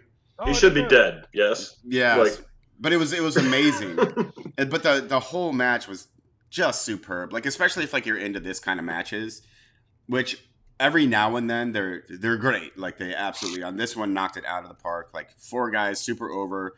Michael, I know you're not the biggest fan of. I'm going to get distracted by a flare on the side of the ring. I cannot watch any more of their matches without thinking of that, and it just ruins it for me. If he's kayfabe a dinosaur, why wouldn't you just here's a steak and throw it in the corner? Or why would you just come up and immediately be like, "Arr," and Or rub his belly, or is that an alligator? alligator. Put him to sleep. I'm not sure going to it'll rub the work. belly of an alligator or a dinosaur. I know, I'm sure it'll work. They're think from the that's a same rough puppy. You time rub a period. puppy's belly and it goes to sleep. Halloween is coming. That Tyrannosaurus Rex costume is going to pop up on AEW, and I think we're going Sammy to have a Guevara's battle gonna wear it. between him and Luchasaurus. What do you mean it's going to pop up on AEW? It's going to pop up on this podcast. I was going to say, I'm just warning you you're right having me now. on for one of the Halloween Havocs, right? I'm going to do it as Douchasaurus. I'm going to dress up every week of October. I'm going to get a different wrestling I will costume. say about this match, I was surprised at the outcome. Yeah, for sure. Jurassic Express is going to take it, but Lucha Brothers, they got the pin, and I was okay with it because I want to see Young Bucks and Lucha Brothers. I want to see them. We have seen that before, haven't we? Back when Young Bucks were face and Lucha And Brothers it was were the opposite. heel. They were Yeah, still so now champs, though, weren't they? The Young Bucks. the Young Bucks were still champs. So yeah. this time, you think they take it off them? Yes, I Yeah. do. I think they do. I'm gonna say no. I'm saying they're probably gonna heel out, and then they're going. I think a hardcore baby faces like Luchasaurus and Jungle are going to take them off. That's just my guess. I think we need a big baby face to take them off the big heels of Young Bucks. As opposed to the kind of anti-hero-y Ray Yeah. Phoenix and Penta. Yeah, and we don't really know what they are. It's like they do heel tactics, especially Pentagon. Yeah. But but it's They're Grey like, Jedi. yeah, they're just, like, so. I mean, they're kind of on the fence for me, but I would not be mad about it because I wouldn't either. that's going to be a fantastic match. So Oh, I can't wait. yeah, It's going to be great. Again, Ray Phoenix is amazing. If not, just go watch all of his matches. Every single one, go watch them. It's crazy to talk about how good an opening tag match was on Rampage when we were just talking about SmackDown and Raw have 0 tag teams. Yeah, whenever you hear the name Jungle Boy and Luchasaurus, you're not really expecting a actual wrestling match, more like a carny sideshow. sure. But man, they're good. They're talented. Amazing. Lucha Brothers are great. That was a great match. I really enjoyed it. You want to see a dinosaur do a standing moonsault? Have fun. Go for it.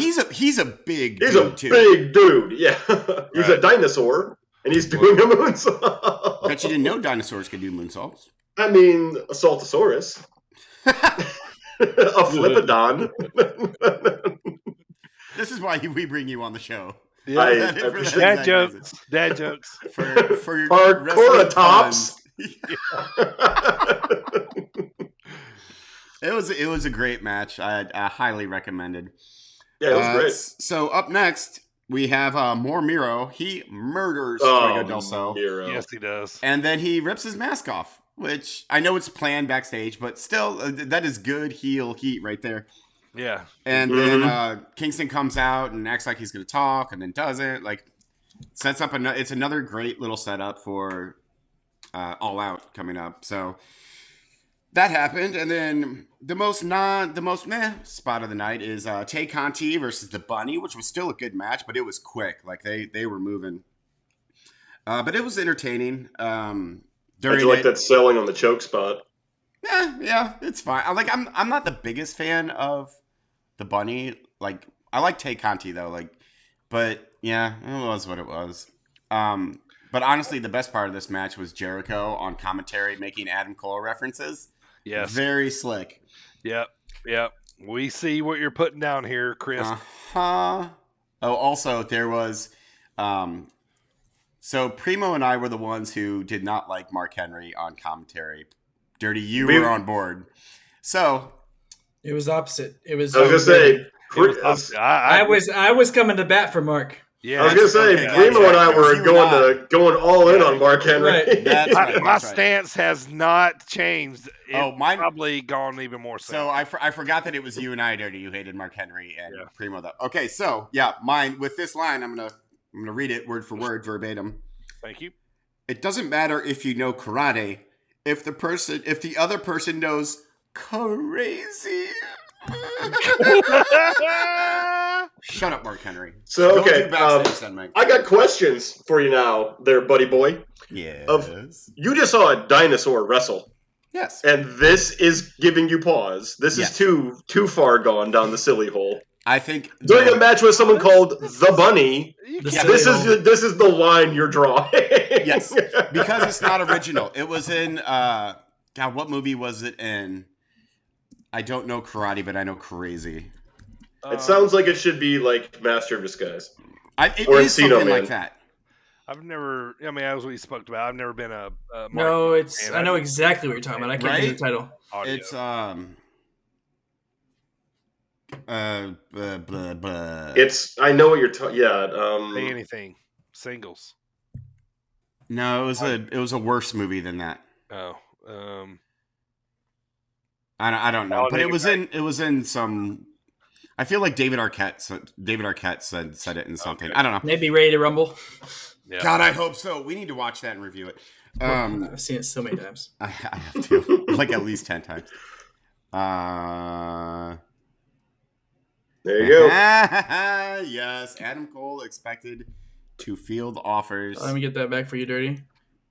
So, Derek. So Yeah. don't get me wrong either. There, it was a terrible line. It absolutely was a terrible line. It was. I'm like Mark Henry backstage, awesome. Mark Henry on commentary, especially when he's next to Jericho and Taz, who I actually like now. Like, actually, I've always liked Taz. His nonsense is the good nonsense. Mark Henry's nonsense is his. Let's go back to episode 11. Yes, that's. Just kidding. I don't know which episode it was that you called him a potato. That was it was it was like 3 episodes in a row. Oh, we'll get to potatoes later. Rob You know, became a don't thumb. worry. Rob became a thumb. Okay, so moving on. Bunny wins with brass knuckles. Whatever. It's fine. The butcher also stupid. He wears his butcher outfit. He just came from the butcher shop. Sure. Christian Cage and Frankie Kazarian versus Brandon Cutler and Kenny Omega for the main event. By the way, this is it. Like this is all they had. So fast. So Yeah. there's no filler. I like it. It's like a taste, you know? I know. me too. Love the format. Yeah, 1 me too. hour, perfect. Like you don't get bored because then it's over. But Christian Cage and Frankie Kazarian versus Brandon Cutler and Kenny Omega. I love Brandon Cutler and everything he does. Christian Cage is still calling Don Callis a carny, which I also really like. Carny piece of crap. Yep, carny piece of crap. So the match is fine. Bunch of heel stuff, bunch of face stuff. Cage wins with the kill switch on Brandon Cutler because of course. But yeah, the episode short, sweet, awesome. Loved it. I'm a fan of this format. I'm a fan of Rampage. Yep. Definitely. Me too. And then Punk still hyping up the Derby match. Mm-hmm. That's going to be awesome. All right, let's get to NWA Empower and NWA 73. Just going to read over the results here quickly for you. NWA Empower, which was last Saturday night in St. Louis. This was a all-women's card here. Diamante defeated Kylie Ray and Cheek Tormenta. Red Velvet and Kylie King defeated Miranda Gordy and Jazzy Yang. Get to more of the meat of the card. Deonna Purrazzo defeated Melina and retained her championship. Allison Kay and Marty Bell defeated Kylie King and Red Velvet to become the new and initial NWA Women's Tag Team Champions. And then the NWA Women's Champion, Camille, defeated Layla Hirsch. And then the highlight of the night was they had an NWA Women's Invitational Cup gauntlet match with about 15 or 20 girls. Chelsea Green ended up winning the tournament to take the inaugural cup win. So she gets a shot at Camille on Sunday night at NWA 73 for the NWA women's title. So that finishes up that. NWA 73 was the following Sunday night, same arena in St. Louis. Running down how all this one came down. PJ Hawks defeated Colby Carino. Tom Latimer, as some people know as Braum, versus Crimson and Tim Storm. Tim Storm ended up winning that match. Mickey James versus Kylie Ray was next up. Mickey wins by DDT, and then a masked woman enters the ring. Turns out to be Deonna Purrazzo, so she power drives Mickey and leaves, which was kind of cool. And then next up, a guy you might have recognized named Tyrus. Also, The TV champ? Yep. With the Masked Man and Jordan Clearwater, they defeated Pero, Odinson, and the Pope. Pope! Next up was the NWA National title. Chris Adonis retained the championship against my boy Cowboy James Storm. Sorry Can't about believe he's your still damn luck. Love it. Next up, we got Ric Flair out for Woo! an emotional promo here. Awesome. Billy Corgan come out and said Ric Flair is welcome in my promotion anytime, anywhere, and he can say whatever the hell he wants. Awesome. So yeah, so because reason why I'm saying it is because people come out to Billy about in Rick's speech he mentioned Vince, he mentioned Stephanie, Triple H, Mhm. all kind of people like that, just to go along with his whole wrestling history, and people asked Billy about that, about if he was pissed that he mentioned them, and he's like, he's the damn nature boy. Yeah. There's no NWA without him holding that belt a long time ago. He's like he's welcome True. here anytime he wants. He can say anything anytime he wants. So anyway, the funniest line of the night was Ric Flair. He said, "When I seen Billy Corgan calling me, he goes, I thought he was calling me to come face Nick for the title." But turns out he wanted to just him to come down and talk since he is a free agent now. He can show up on NWA, so he did. It ends up coming out later in the show too. We'll get to that shortly. So next up, they had a battle royal. Winner gets a shot at the NWA national title. Judas throws out JTG, former member of Crime Time. Jay the God. Mhm. Yeah, to win the battle royal. And then next up was Isn't he Camille. shredded these days? Oh man, Yeah, he is looks different. jacked, man. Yeah. Camille ended up defeating Chelsea Green, and then let's see, Mecha Wolf and Bestia 66 ended up winning the tag team titles from Aaron Stevens and JR Kratos after there was a distraction from none other than Conan. I love Conan. Rowdy. Not that Conan, but after that Conan. All right, so main event time. Max Moon Conan. Main event time. Me and Primo just talked about this not long ago about how long Nick Aldis has been champion. October would have been 3 years. Wow. October. Yeah. There you go. So the bearer of bad news. Aldis came out as the champion. He was wrestling number one contender Trevor Murdoch, who is the son of Captain Redneck Dick Murdoch, if you know him. Most of you don't. Dirty Dick So- Murdoch. I mean, you remember Garrison Dirty- Cade and Murdoch back Dirty in the day? Dick Slater. Oh, Dirty Dirty Dick Slater. Dick Slater. Dirty Dick Slater. The same era, though. I think they tag team together. So Nice. anyway, the finish was Aldis worked the match as the heel. He jumped on Murdoch right off the bat. It was a really hard hitting match. Aldis really put over Murdoch in this match. I was so excited to see this.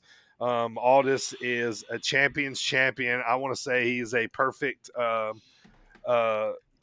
representation of what a wrestler should be. He really put over Trevor. So Trevor ends up the new NWA World's Heavyweight Champion. He wins by a pile driver and then a running bulldog. Ric Flair comes out, gives him the rub, tells him he is a champion.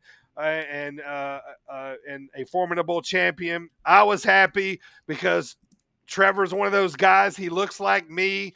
My belly's a little bit big. Yeah. My butt's a little bit big. He's an everyday man. But he's an everyday man. He is one for the out of shape guys. So I'm super pumped to see him win. And he told Ric Flair at the end that he will do his best to represent the title to its fullest. So congratulations to Trevor Murdoch, new NWA World's Champion, and that was NWA 73. Last note, I'm glad to see NWA back up and running. I was really into watching Power, when it took off. It was really sweet. So, all right, let's get into the last two WWE shows here before we get to the Dropkick discussion. Primo's going to bring us Raw and NXT.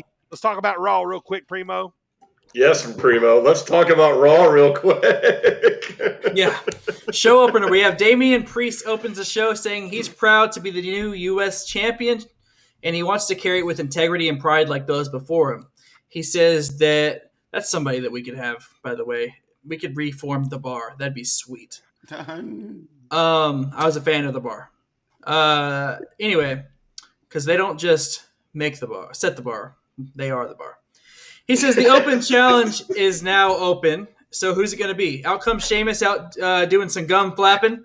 looking like he's going to accept the challenge. But then out comes out Drew McIntyre to interrupt. Drew McIntyre comes out and he says, he's talking about the one title that's eluded him, the U.S. Championship. But he said, let's do something a little different, as if he's not constantly in a title picture. So, right after that, the almighty WWE Champion Bobby Lashley with MVP arrives. MVP says he's beat everybody already, and that's why it doesn't make sense for him to have an open challenge. However, it is good business for Lashley to face Priest to become a double champ. Then out comes the tag champs, RK Bro. Randy says that the words coming out of MVP's mouth sucks. And Riddle says, yeah, but not like a Roomba, because that's what it's supposed to do. That's what it's supposed to do. That was great, man. I love that line. That was so Riddle. I hate Riddle. There, I said it. I hate Riddle. I hate this character. I hate everything about it. I hate this character. Oh, it's so funny. Then Lashley flips and says he does want a second championship after all, but it doesn't have to be the U.S. title. Riddle says, how about we do an open challenge against you guys, Lashley and MVP, and they accept. Adam Pearce comes out, makes the U.S. Championship match a throuple between Damian Priest, McIntyre, and Sheamus. Yeah. I like the use of throuple. Yeah, throuple. That's what it's called. Throuple. That's a dirty trademark. Yep. Yeah, that is sit down Mark's lore right there. On days like today when I can't speak. Right. Throuple. That match will be in the main event, and we'll get to that later. Moving forward, we had Rhea Ripley versus Shayna Baszler. They go on and have their match, but towards the end, Nia destroys Nikki ASH ringside and almost causes Rhea to lose, but Rhea is able to get the victory over Shayna via roll-up, which I saw somewhere that Shayna's been beaten via roll-up like 11 times in 2021. Yeah. It's like absurd. Yeah. Oh, here's a question for you, Primo, about that one. Shayna Baszler is being presented as this monster heel, right? Like she's got the MMA background.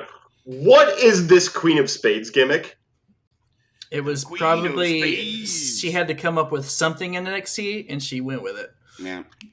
But what is it?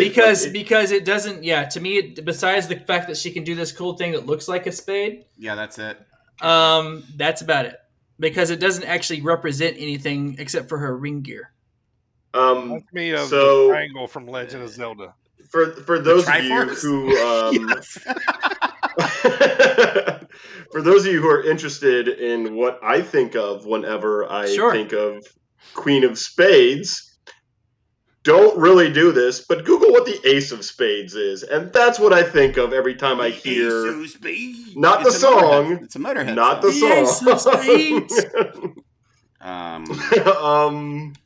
Yeah.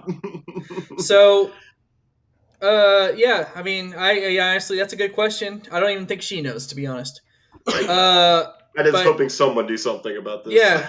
No, I just think she needed some kind of moniker when she was back in NXT, and that's it. Like I see so much potential in Shayna Baszler as a decent heel, but they just book her like a goof who just keeps getting rolled up because of whatever reason. And then they paired her with the Potato Queen, and here we are. She was formidable in NXT too. Potato Queen. So yeah, getting to Nia afterwards, she destroys Rhea Ripley. You know what I mean. She destroys Rhea Ripley as well, and she clocks Rhea Ripley to the side of the head and knocks her into the ropes in a very vicious shot. Next up, we had the Viking Raiders defeating Jinder and Shanky, and afterwards they declare that the raid is on. Blobby and Stinkhead? I don't know their names. Veer and Shanky. No, Eric that's Jinder and them. It's on the Viking Raiders. Eric and Ivar. Eric and Beardy Face. Yeah. Okay. Hager the Horrible. Does anybody know what that is? Yes? Of course, okay. Yes. Kids wouldn't know. I mean, younger kids these days. People don't read the funny pages anymore. Right. The funny papers. So anyway, funny papers. His wife's name was Helga. It's true. Dog's name was Snurt. So Damian Priest ends up retaining his championship in the throuple match against Drew and Sheamus. Wasn't really nothing to it, but he ended up winning in a typical like triple threat finish where he's able to come, well, I actually like this match. it actually wasn't bad, Karrion Kross comes out. This is what I wrote down. Doing? I wrote it down. Karrion What are we Kross doing? comes out in his super cool outfit again, and defeats Humberto Carrillo by choking him out. This is my impression of Karrion Kross. Karrion Kross looks like the guy that would have an nipples. ace of spades as a foreign object. If you haven't figured out what it is yet by that context clue. Yeah. I'm so disappointed. Yes, you are, What? and it makes us laugh even more. Awful. Like, what are we doing? Why would you do that to Karrion Kross? I don't know. Sex nipples. Like, I don't know. And it's like, Like, one just of those- carry a whip to the ring for God's sakes. Now, It's the what worst are we thing doing? ever. I mean, what are we doing? This is awful. they're trying to call him like a gladiator. Yes. a No, gladiator. that reminds me 0% of a gladiator. Yes. It And reminds my favorite me. part of his entrance when he beats on his chest, which I love, he's holding up the mask now. I'm like, I'm Yeah. throwing it down for a second. If he They're beats just ruining it for Dirty. beats his chest, he's gonna hurt his sex nipples. Isn't that the point of sex nipples? Not to get hurt. He's stimulating them. He's safe words for his Hurt me. sex nipples. Like you can't hear it, but really he's like, Stimulation. Here's something else I don't understand. Why would you wear a mask just to the ring just to take it off? that's a gimmick that a lot of people have done though. Yeah, it doesn't mean it makes sense though, because No. masks actually mean something in professional wrestling. To just have it as like your ring gear is dumb as hell. Not if you're Demolition, who oddly enough also looked like sex gimps. Demolition. Wait, Yeah. The black. did they wear masks to the ring? Mhm. They definitely had the face paint. Yeah, they were masks. So I mean, it still doesn't make sense because Demolition did it. But Michael, all you need to know is sex nipples. you know So- what? Nia Jax had a match with Charlotte Flair. Oh my God! And we'll talk more about this later on. We have actually talking segment about this later on after the dropkick discussion. Thank God. Yes. Okay. But we'll just say that Nia Jax actually defeated Charlotte Flair in what was a very intriguing match, and it was intriguing because of the way it went down, what happened during the match. Yep. And we'll get more on that later on. But in the main event, we had RK Bro retaining their tag team titles by defeating Lashley and MVP. That What's was the name? Monday Night Raw. Be pretty What's cool the to name get of Bobby Riddle's Lashley on our resume, finisher? bro. What's the name of Riddle's not, finisher? Not the Bro Mission, but the Bro Derek. Bro Derek. Yeah, Bro Derek. Yeah. Yeah. No, that's not the name of the top rope maneuver. It's Yeah. the floating bro. Oh, right. Oh, floating Here's bro, why I yeah. hate this jackass. How many times do I have to hear the word bro in 3 hours? At least 17. Okay, a lot of so times. this guy's gimmick is that he's a bro. No, it's Right. it said he's stupid and I mean- childish. But like, this is what I don't get about this gimmick. This is why I friggin' hate this thing. The dude's clearly talented. He's clearly athletic. Yeah, he's awesome. Why He's- are you he's making him better. look like this dipshit, like stoner asshole? Like, what are they just going to the Pauly Shore crowd? Is that what's happening here? I Like, think that's legitimately him. Yeah, I think that's just Like- his character. It's pretty so. Wait, cool. you're Yes. you're telling me that thing that's on TV is a real person? Yeah. Dial maybe up, maybe dial- dial you know, up. they always say dial yourself up to 10, right? Yeah. So- I think it's him turned up. So Yeah. Like, I could see him being like a really laid back guy in real life. I get that, but like to the degree that this guy is friggin' annoying as hell. Michael, they'll tell you that I was the same way when I first started. Like, We turned him. yeah, I got on board pretty quick. I don't know how it happened, but he just Yeah. started entertaining me. It was and I my my impressions of him. that was pretty funny. Yeah. So But that I was in the same boat. yeah, I'm pretty sure you guys are just saying this every week just to piss me off at this point. You know I'm listening. You're like, oh, let's get that son of a bitch. Now on, yes. So NXT, that was Monday Night Raw. Let's get to this last recap, and then we'll move on to the rest of the show. NXT, we had the show opener of Mandy Rose Weird. with Gigi Weird, Dolan yeah. and JC Jane versus Saray. So Mandy Rose ends up losing via countout because she gets kicked in the face. She does. And ends up running out of the ring because with a towel covering her face, and she gets counted out. That's how Saray ends up winning. Moving on, we have Cool Kyle versus Duke Hudson. He beats Duke Hudson via knee bar. NXT UK champ Ilya Dragunov arrives. He says he just wanted to come out before he goes back home to tell everybody that he is still alive after that beating from Walter. Yeah. I like that. I like that a lot. Next up, we had Johnny Gargano with Index versus LA Knight. LA Knight. Let me talk to you. Thank you. That was LA Knight wins because Gargano is distracted. So the whole thing is Indy's trying to get Dexter over with Johnny and Candice. But Johnny obviously is skeptical and Dexter freaks him out. So at one point, Dexter catches him ringside like he would catch Indy. And Johnny realizes, he's like, ew, let me go. So then he gets back in the ring, and Dexter does this thing where he reaches out, be my friend, touch fingers with me. Johnny starts to do that. He turns around to embrace him as a friend, and then LA Knight takes advantage and ends up winning.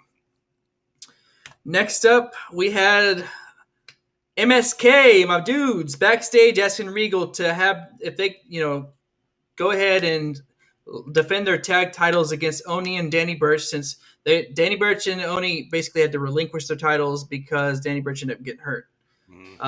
Regal says okay and makes the announcement for next week. Raquel Gonzalez versus Jessie Kamea. Raquel wins. Afterwards, she has a stare down with Frankie Monet. So, and we have they had a Bougie bad. Wade Barrett had an interview with Samoa Joe in the Isle of Samoa. They just call him Joe. That's what Dirty told us.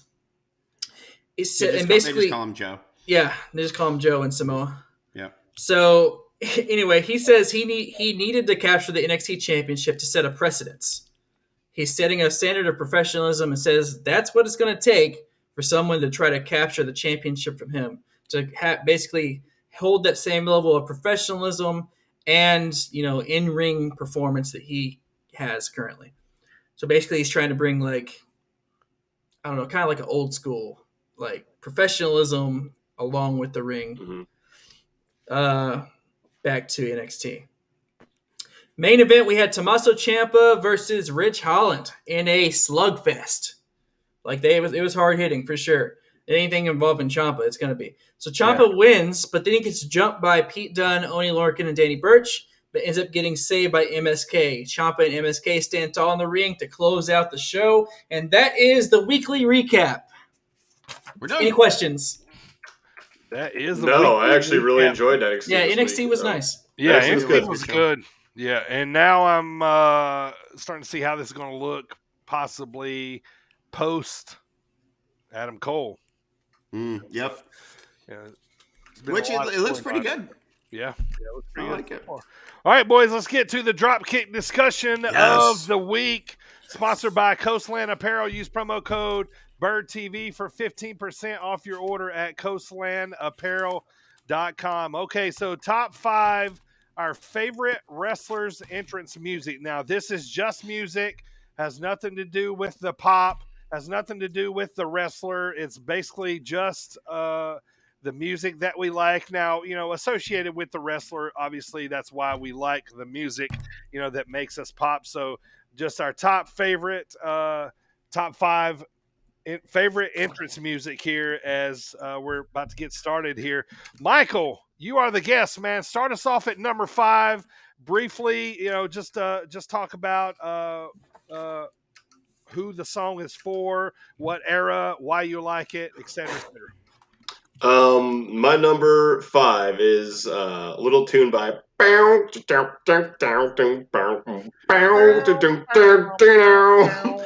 Hulk Hogan NWO theme Voodoo Child by one Jimi Hendrix. Very good. He came out with the spray painted belt. He was playing it like a guitar. He was strutting like he was just the Yes. king of the world. Yeah. It was perfect for NWO Hogan. Yeah, easily number 5. Every time that music hit, I just loved it. So there you go. There's my number 5. Awesome. We'll go around the circle here. Primo. My number 5. Before we get started, I do want to say I purposely did not put Cult of Personality on my top 5. Yep, me too. Same here. Okay. Not to. It is a great song, and I've seen Living Color live before. Sure. But I didn't do that on purpose. My number 5 is I Walk Alone, Batista. I used to get hyped Yes. when that comes on. When that would come on. He would shoot the cannon. Yes. I mean, so hyped. Pick, man. Nice pick. I love it. AJ, number 5. So number 5 for me is almost brand new to me, so which surprised me. Again, like I could have done a top 20 for this, so it was a difficult list for me. Yeah, it was. So, as you guys know, I've been recently getting into a lot of Daniel Makabe matches. His music, it's called Providence by Godspeed You Black Emperor, and it is it is unique amongst wrestling music. It's slow, it's droning, it's kind of ethereal. Yeah, it's eerie. Yes, very eerie. You don't know whether he's a face or a heel. Sure. And also, like I was talking about this with you guys before, is I'm a more of a music snob than like I'm not a big like heavy metal hard rock guy. I'm more of an art rock like chamber pop kind of idiot. Basically, I'm like a hipster who dresses like a douchebag. Is So a hipster. kind of my whole thing. I'd say that's what a hipster is. You just said hipster twice. But a different type of douchebag. Not like hipster douchery, like more typical douchery. Eclectic douchery. Yes, like my glasses look hipstery, but look, I'm wearing a backwards hat. Like this is the kind of douche I am. A 90s douche. Yes, thank you. So, Daniel Makabe, number 5, Providence by Godspeed You Black Emperor. It's a 26-minute or 29-minute song. His entrance is in the first 2 minutes, and it's amazing. Love it. That's my number 5. Yeah, that interesting too, and he's one of those guys too where it fits him. You know, I hope he never changes it. Me too. It is spot on accurate for him. Yeah, can't wait to see it live September 24th. Oh, I'm so psyched. St. Louis Anarchy. All right, my number 5, boys. I'm the old head here, so we're going to go back a little bit in a lot of my top 5. So Money. let's start number 5 here. This one had to be on my list just because a few different people have used it. Gorgeous George first used this in the 1950s. But more recently, we all know this as the Macho Man's music. It is Pomp and Circumstance. Pomp and Circumstance. When that music came on, you feel like somebody important is about to enter the building, whether it be Gorgeous George, Macho Man, whatever. It's music that's been used, in tons of movies across, So it's a big one in wrestling for me, and every time I hear that, whether it be a wedding, a graduation, I'm wanting to see Macho and Elizabeth walk through that What did you think about like when he went to WCW, the like whammy guitar remix? Like, did you like that as much as like the classical version? No. It was kind of but I accepted it later on because I know it can't be, you know what I mean? And he got used to it. But to me, that is Macho's, his music. So Pop and Circumstance for me, number 5. Michael, number 4. Number 4 from mine starts off with a nice, loud, pipe organ going in the background. Then you see some fire shoot up, and it's Kane! God, it's Kane! It's gotta be Kane! The original, love it. It's sinister. It starts with like the pipe organ. It just builds up. It's got like the funeral home themes, and it's amazing when you consider his backstory too. But that music, when it hits, it's like yes. And it starts with a big bang too. Yep. Yeah, Prima's got the big pen. Bane. I seriously love Kane / Glenn Jacobs so very much. He's incredible. Kane is awesome. The music is awesome. It's perfect. So I forgot to mention before we started this that those of you listening, you're probably going to hear a lot of bad impressions of awesome songs. So I just want to apologize for all of us right now. We do Also- have some inserts for you, but I apologize for nothing when we all start singing my number Absolutely nothing. one. Yeah, that's why. So we'll go ahead. oh, you said also something, AJ. I'll say it before we say our number ones. Okay, Primo number Okay. 4. Yeah, I was gonna say I'm not doing impressions. That's why I have mine queued up because I'm not good at impressions. I meant to do that, but So my number 4 is before he was a member of the Evolution with Batista, and before he had voices, he had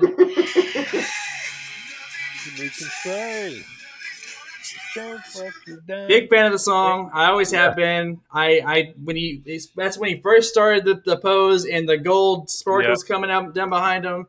Nice. I was a big fan of that, and it brings me back to like that time in my life. So I'm just like, I really enjoyed that specific song. I went for all songs that I just really liked, Right. and that's my number 4. And that's Randy Orton. For those of you that were curious, "Burn in My Light." AJ number 4. So my number 4 is, I've talked about this guy before, but this is actually the oldest one I have on my list, and it's Mr. Perfect. It's Perfection, of course. He used it. And then I hated it when like Sean Stasiak used it in WCW. It pissed me off so much, but it's like the dur dur dur dur dur dur dur dur dur. Again, I wish I queued these up, but I didn't. So you're just gonna have to deal with my nonsense. But yeah, it has that kind of grandiose feeling that is befitting of Mr. Perfect. And then it got pissed all over by Sean Stasiak because he was awful. But when Perfect had it, meat. Yeah. But when Perfect had it, it was just, oh look, there it is. There you go. So yeah, that's my number 4 because of. It was also kind of atypical music at the time, especially in that era when everyone had like, I am a real American. Hey! You calm down over there. Don't know why I brought that up, but that's you calm down. All right, for me at number 4, it's one of my favorite entrances of all time. The music went right to it. It just came back here lately.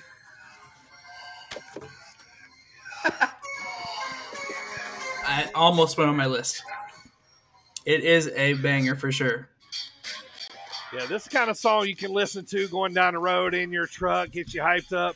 The Brood, Gangrel and the boys, whoever the mix was, man, that's one of my favorite entrance music. It got me hyped, man, and I love the way it started with the breathing, I love being at shows and concerts, where I feel like I'm in a cult. And so when that's why I like heavy metal and that kind of stuff. So when the Brood came out, I felt like I was part of a vampire or something like that. I popped Dave Kind for of that. You're part Brood. That is my Brood situation. number 4. So let's get to the top 3. Michael, number 3. All right, number 3 is the only one I actually have on the active roster right now. It is by some kind of princely fellow of a demon of some kind. It is "Catch Your Breath" by Finn Balor. Yeah. Oh, it's so good. It's so good.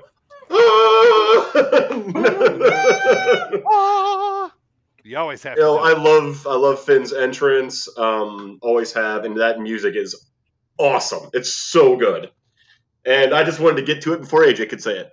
You son of a bitch. Primo, I had to rearrange things to make it happen. So, Like my number 3 is my newest one. However, he is actually no longer on the active roster. But I will say, let me in.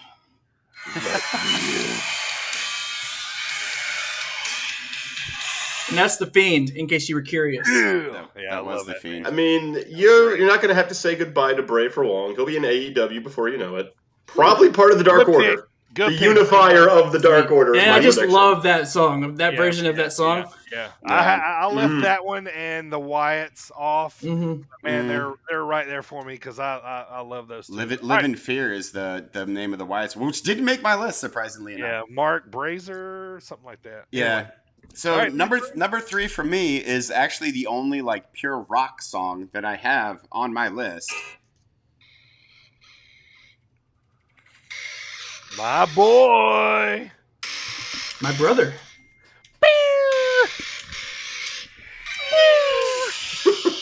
So I like this song. It's, by the way, it's Kevin Owens. The song is called Fight.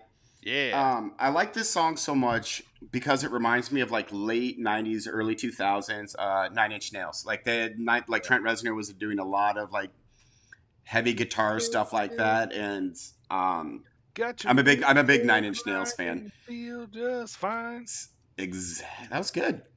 But again, I'm not much of a like straight rock guy, but that song, every time it's on, I get a little bit hyped. And the way I kind of went about this list to begin with is whatever's on my Spotify, whatever I've played, that means I like it a lot. Yeah. And when I was going through like the wrestling themes that I had on there, I noticed that Kevin Owens got played quite a bit, and I was like, you know what, I do really love that song. So number 3 is Kevin Owens. All right, for me at number 3, one of my favorite wrestlers in the 90s and 2000s. He had probably 5 or 6 different instrument songs, but this one was my favorite.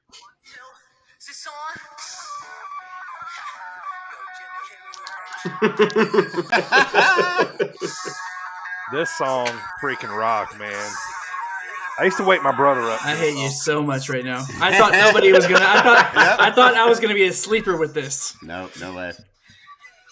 That Triple H, love that tune, man. It got me hyped, man. And 1-2 is this song, and I was like, yeah, it was great, man. All right, boys, let's go. Top 2 time. Here we go, Michael. Top 2 favorite. Don't treat me like a woman. Music songs. I mean, clearly it's Man. got to be a China, right? Treat me like a China. Dirty, if you could actually do me a favor before I announce mine, could you give me a little Ric Flair? Woo! All right, I'm gonna give you a little Mean Gene version. You ready? Yeah. Mean. Oh! My God, Gene. That was Also really good. spoke Zarathustra for Ric Flair. Whenever that song hits, you knew you were in for a great match, promo, whatever. You were going to have some fun, whatever's coming out next. Yep. Yeah, Ric Flair, man. That's, easily number 2. All right, Primo, top 2, man. Who you got second? Second, and I believe it was your number 4, Michael, which was the Big Red Machine. Yeah. Mhm. Now, I don't have just any Big Red Machine. I have Red Balbo. That's Slow Chemical by Finger 11 and my favorite iteration of Kane's song. Interesting. Okay. Very good. All right, AJ, number 2, brother. As you sip your McCafe. It's empty. Like, I don't even know. So Cafe. I don't even know why I'm pretending like these are going to be a surprise. All of you can guess my 2 and my 1, so obviously. I've never heard this before. Who is this? Boogs. How dare you say Who is this? Boogs?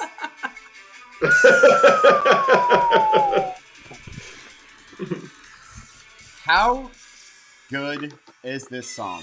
I love it. It is cool. The first time they played this against the match against Sami Zayn, instant classic. It was amazing. Absolutely It hated is. the heel version though. Would they put the lyrics in? Mhm. So yeah, I did too. And then people learned the lyrics so they could still sing along. Yeah, so they could still go along to it. Yeah. I loved that part of it. I mean, it was smart of WWE to put in lyrics so people wouldn't chant because it is so chantable. Mhm. All right, here we go. Top 2 for me. Number 2.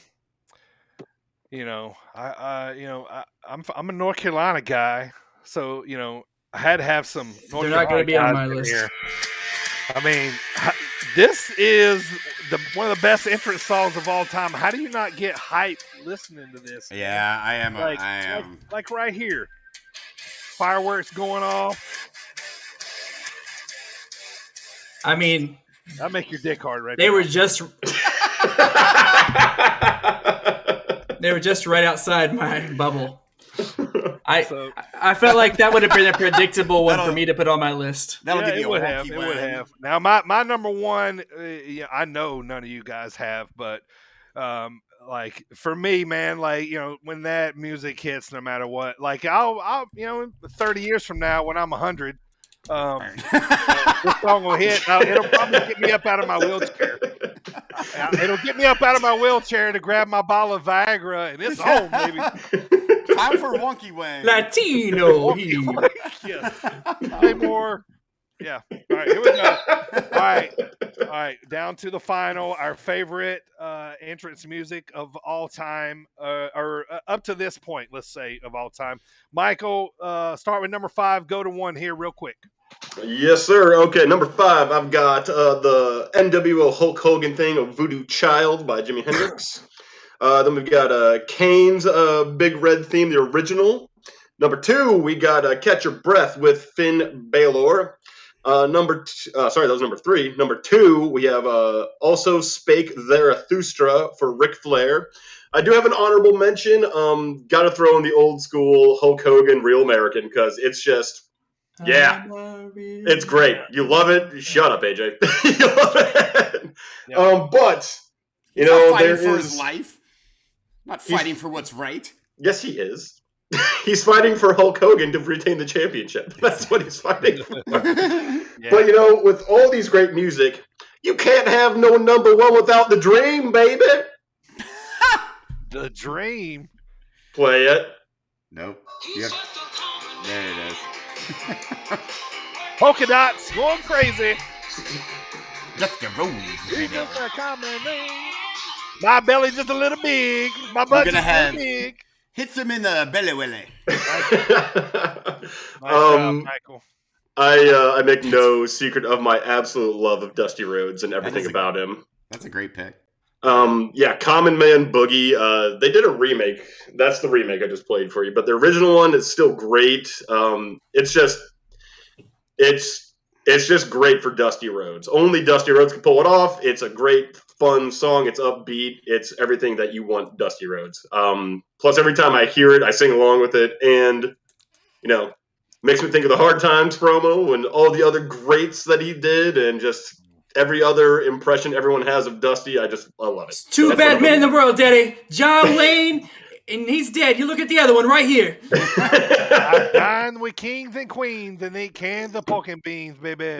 That's what we're going to have. It's like when you have the chicken coop and you take your girl inside, and that's what we're going to have, the good old-fashioned outside. He's so good. He's so good. I love him. All right, Primo, let's find out your top. 5-1. We have I Walk Alone, Batista. Burning My Light, Randy Orton's first theme song. Let Me In, which was The Fiend's version of Bray Wyatt's theme song. Slow Chemical by Finger 11 for Kane's remixed version of his song. And my number 1 is... No, it's not. No, it is not. No, it's not. So, Dirty He's ribbing you, AJ. He's ribbing you, man. That's gotta be. For real. Nice rib, though. Oh, nice. Yep. That's my favorite of all time. I love it so much. Oh man, me too.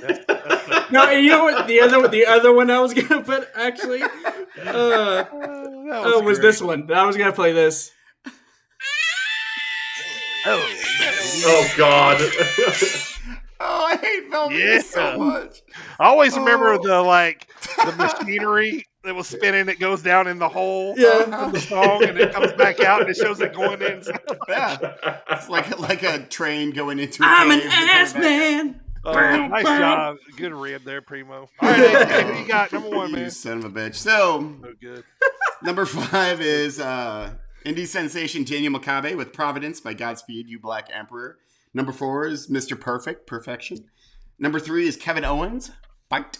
Number 2, Rising Sun, Shinsuke Nakamura. And before I get to my number 1, I have to mention one Junkyard Dog, Grab Them Cakes. Oh yeah, Obviously, it's your gimmick. but yeah, how can we not mention that? I mean, it's a terrible 80s song, and the lyrics are all about cakes and various iterations of cakes, and it's terrible. But love it. Grab Them Cakes. And it has to do with a wrestler named Junkyard Dog. Yes, Junkyard Dog. But I mean, obviously, like my number 1, clearly, like everyone knew. Let it go, let it go. Ready? Here we go. Ready, everybody. Collectively, Finn Balor.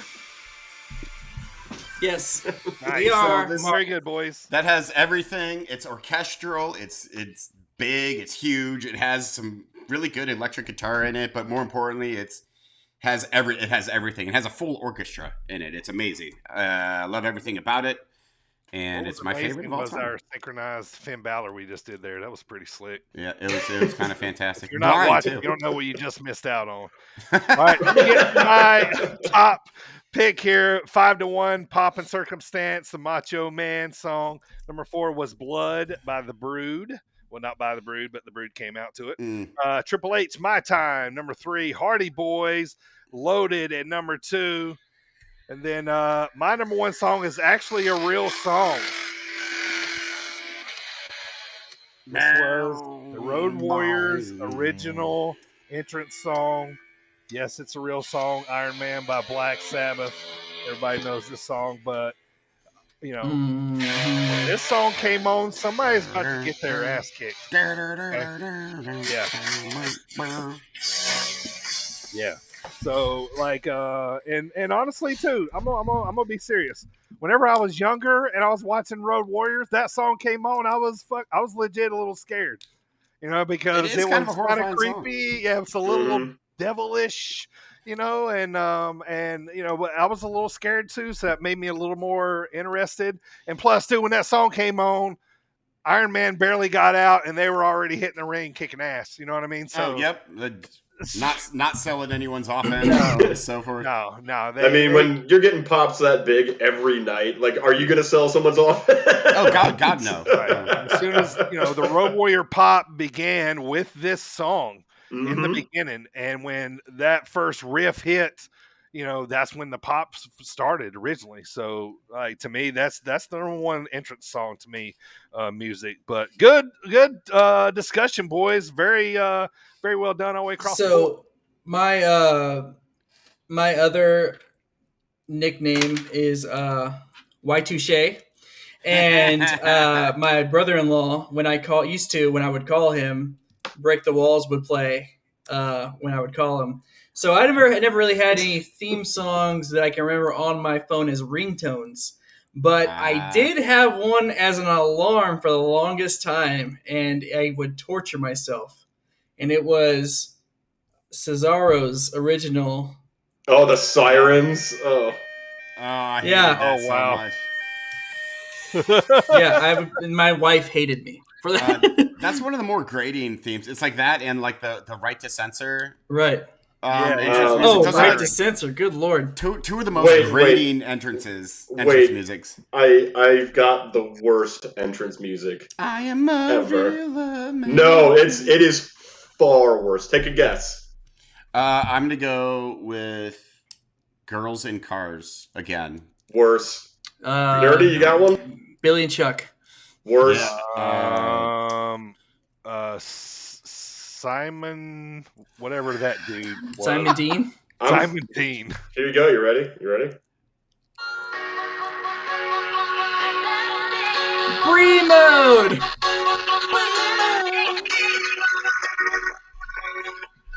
All right, so that is probably the Yeah. worst. Yes, and the dropkick discussion of the week. All right, let's get down to the last, Trouble. parts of the show here. Let's start off. Primo is going to read squared circle questions today. What it is 3 different categories. wrestler, pay-per-view, and wrestling potpourri.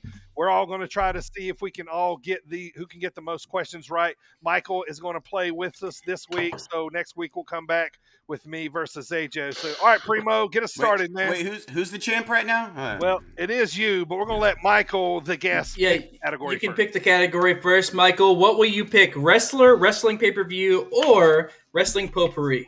Let's go wrestler. Wrestler, okay. Reminder, your first answer is your answer. Right. I have quite a few bit of information here, so feel free to be patient. I almost said the name immediately, though. I will say that. All right. He was born May 31st, 1967 in Thunder Bay, Ontario, Canada. He used to be a bodyguard for Milli Vanilli. He was trained by Abdullah the Butcher. He made his debut in 1984. He has been billed from Canada and Mexico. After breaking into the business in Montreal, his first major promotion was CMLL. I'm going to say Jericho. Incorrect. Okay. Some film credits include Mexican action film Guerrero de la Noche and a cameo appearance in Vanilla Ice's music video Bipolar. He has real-life heat with Conan over not getting picked for a Mexican soap opera. Chavo Guerrero. Alberto Del Rio. Nope, I haven't gotten to matches yet. Okay, he is the current talent director for AAA and head of the Guardian Angels Mexico City chapter. His real name is Ian Hodgkinson. Would anybody have gotten that? No. He won the WCW Tag Team titles with the Great Muta. He defeated Sting in a Human Torch match. Good Lord, you got 50 facts on this dude. That would have been the giver for me. That one right there. In Lucha Underground, he was a mentor for Pentagon Jr. and Prince Puma. But he was most importantly one half of the commentating team, and that was Vampiro. Oh. He's Canadian. I didn't know that. I knew he was Canadian. I thought Jericho, because I knew Jericho. That's where the whole Lionheart gimmick started, was in Mexico and his run there. Correct. Yeah. Well, crap. He's from Toronto, though, right? Not Montreal. He's from Winnipeg, you idiot. He's from Winnipeg, you idiot. Oh, my God. How did I not know that? You are correct. All right, Michael, pick pay-per-view or potpourri. Let's go with potpourri. Okay, we're going to do this is a number, so closest without going over. Do we need paper? So, okay. Yeah, each of you write down your number and then show me. Okay. The self-proclaimed wrestling god, JBL, was known as one of the longest reigning WWE championships on SmackDown. How many days was he WWE champion? I can't see that. Good. Okay. 564. Okay. 276. That's a 2, by the way. Wow, AJ. AJ gets it. It's 280. Oh, nice. That was close. Well done. All right. And our last category is wrestling pay-per-views. Lie, cheat, steal. Lie, cheat, steal. We lie. This event was held in October 12th, 2000 in Birmingham, Alabama at the Jefferson Civic Center. The first match was a 6-man tag with the Radicals versus Team Extreme. You also had WWF European title match, William Regal versus Hardcore Holly. A singles match, Val Venus with Ivory and Toe versus China. A last man standing match, Kane versus Chris Jericho. The WWF World Tag Team Championship 4-way dance with it's funny you mentioned them, Right to Censor. K-Quick and the Road Dogg versus Edge and Christian and the Dudley Boys. Last 3 matches here. Intercontinental Championship match between Billy Gunn and Chris Benoit. Billy Gunn. And triple threat women's match between Ivory, Trish Stratus, and Molly Holly. And the main event is what would give this event away. It's the only time it's ever happened.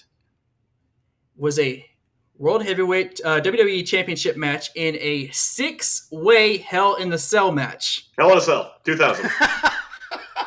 With Kurt Angle, Rikishi, Triple H, Steve Austin, Undertaker, and The Rock. It was. Hell in a Cell.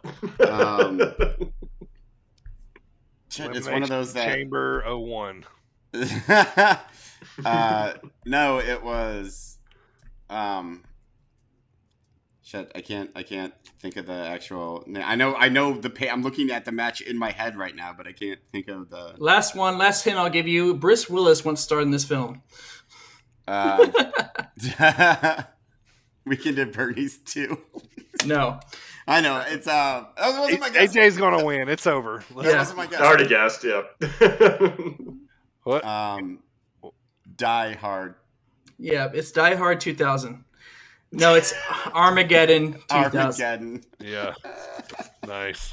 All right, AJ will take that one. All right, let's move on, guys. Lackluster finish. As AJ's going to read us the all-out pay-per-view card here. We're going to just go through it real quick here. This coming Sunday night, September the 5th on pay-per-view.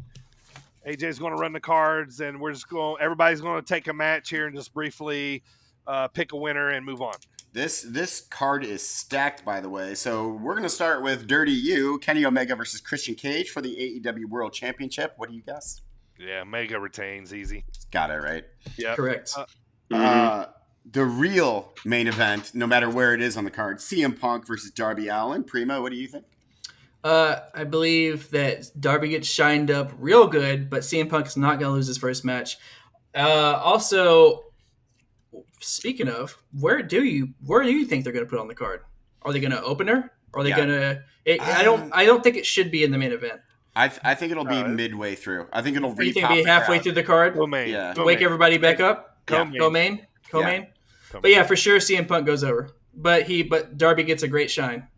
Michael, Chris Jericho versus MJF for Jericho's career. Jericho. There's no way he's going to be done wrestling. That's right. Like if they made it like I will go away for a little bit, so he could like go do a tour or a cruise, whatever. That's fine, but like he's not stopping his career here. I think Jericho goes over. I'm about 50-50 on this one. I'm not sure. All right, I'll take Dr. Britt Baker versus Chris Statlander for the AEW Women's Championship. It's going to be Dr. Britt Baker. Like she is pretty much unstoppable right now. To take the belt off of her right now would be silly. Yeah. Mm-hmm. Steel cage match: Young Bucks versus the Lucha Brothers for the AEW Tag Championship. What do you think, Dirty? Bucks retain. Not. You think so? Yeah. I think. Yes. I think Lucha Bros take it off them. I agree with Primo on this. It'll be close. It'll be a ton of false finishes. Not yet, man. Not yet. I don't think so. Pac versus Andrade El Idolo. Michael. Oh, that's a good one. I'm gonna say the bastard goes over. That's what I'm saying on that one. Bastard Pac. I don't think El Idolo's losing anytime soon. I think Andrade has enough heel tactics in his pocket, along with Chavo and. Yeah, not a clean win for sure. Who was with him before Chavo came? Vicky Guerrero. So yeah. It depends where's this going to be on the card? Because if they're going to follow it up with like heel finish, then I don't know. I don't know. So up next, Miro versus Eddie Kingston for the TNT Championship. Primo. Eddie Kingston versus Miro. Mm-hmm. Miro retains. Yeah, I think so too. Yeah, he's God's favorite champion.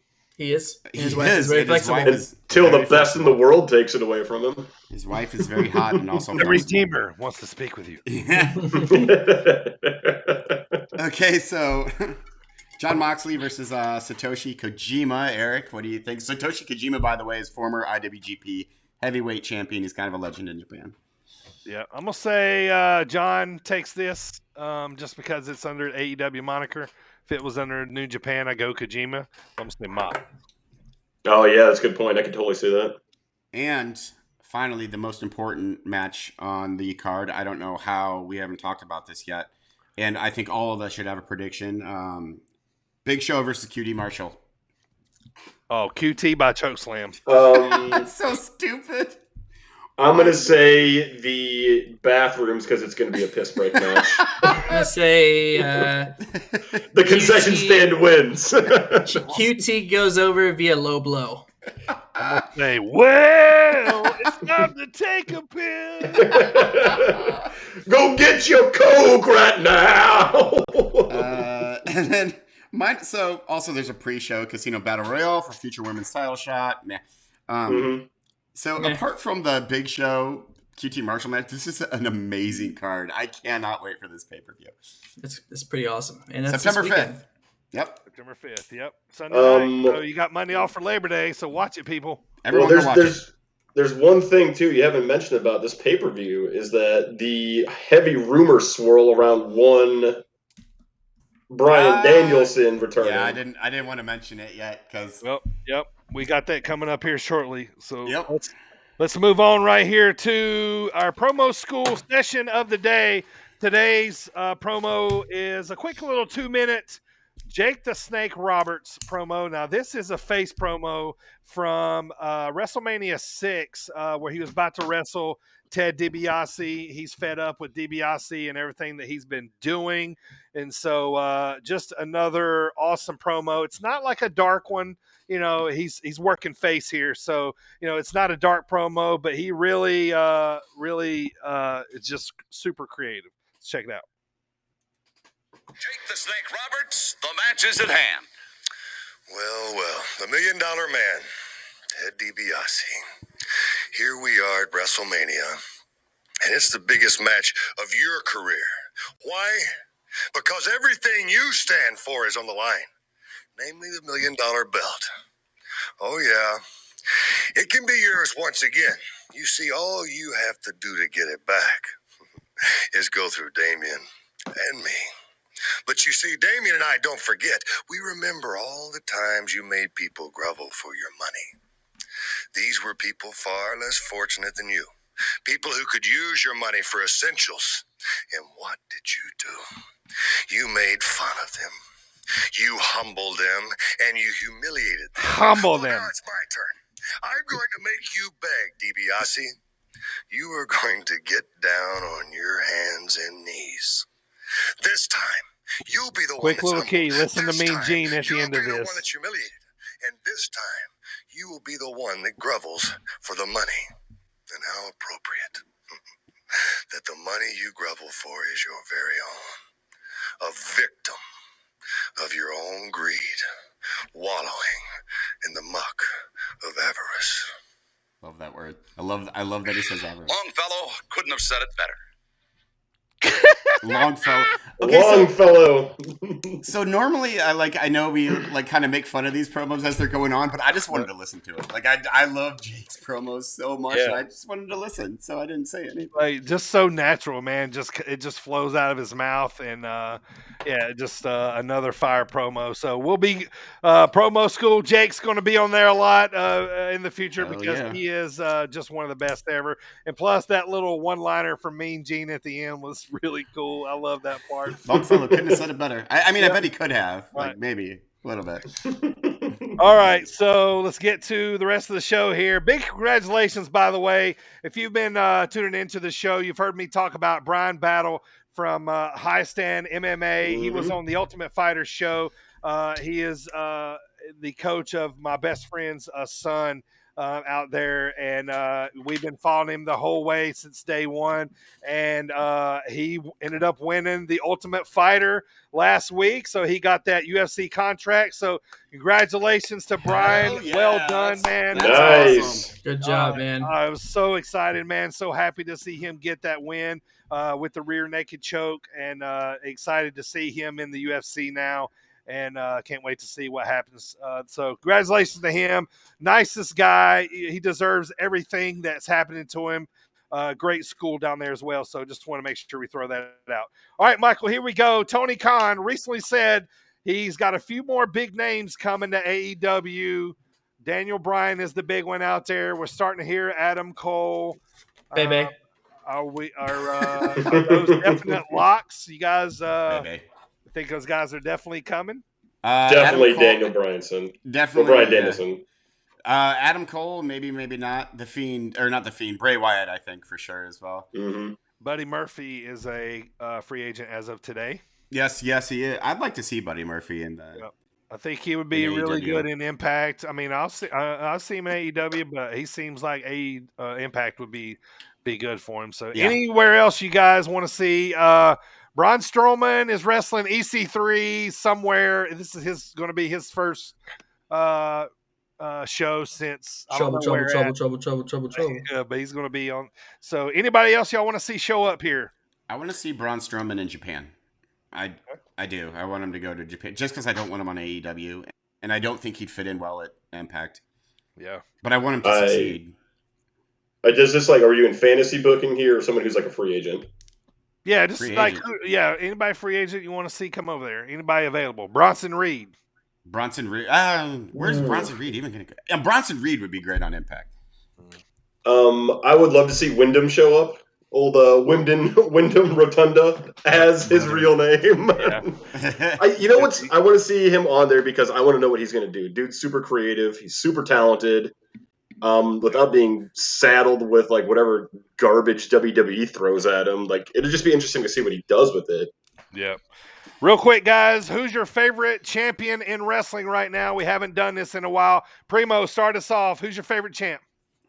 Well, I still let him wear my shirt, and that hasn't changed. I'm still rooting for the head of the table, the tribal chief, Roman Reigns. AJ, who you got?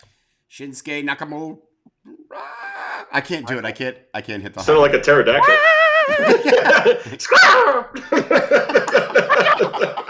Shinsuke Nakamura. Shinsuke Nakamura. Who was yours, Michael? Oh, Charlotte Flair. Charlotte Flair. So best in the entire division. Charlotte's right there with me. She's probably my top three. It's hard. It's going to take a lot, I think, for me to jump off of Omega because he's just making so many moves. You heard me say it 1,000 times across a bunch of different promotions. So to me, it's him.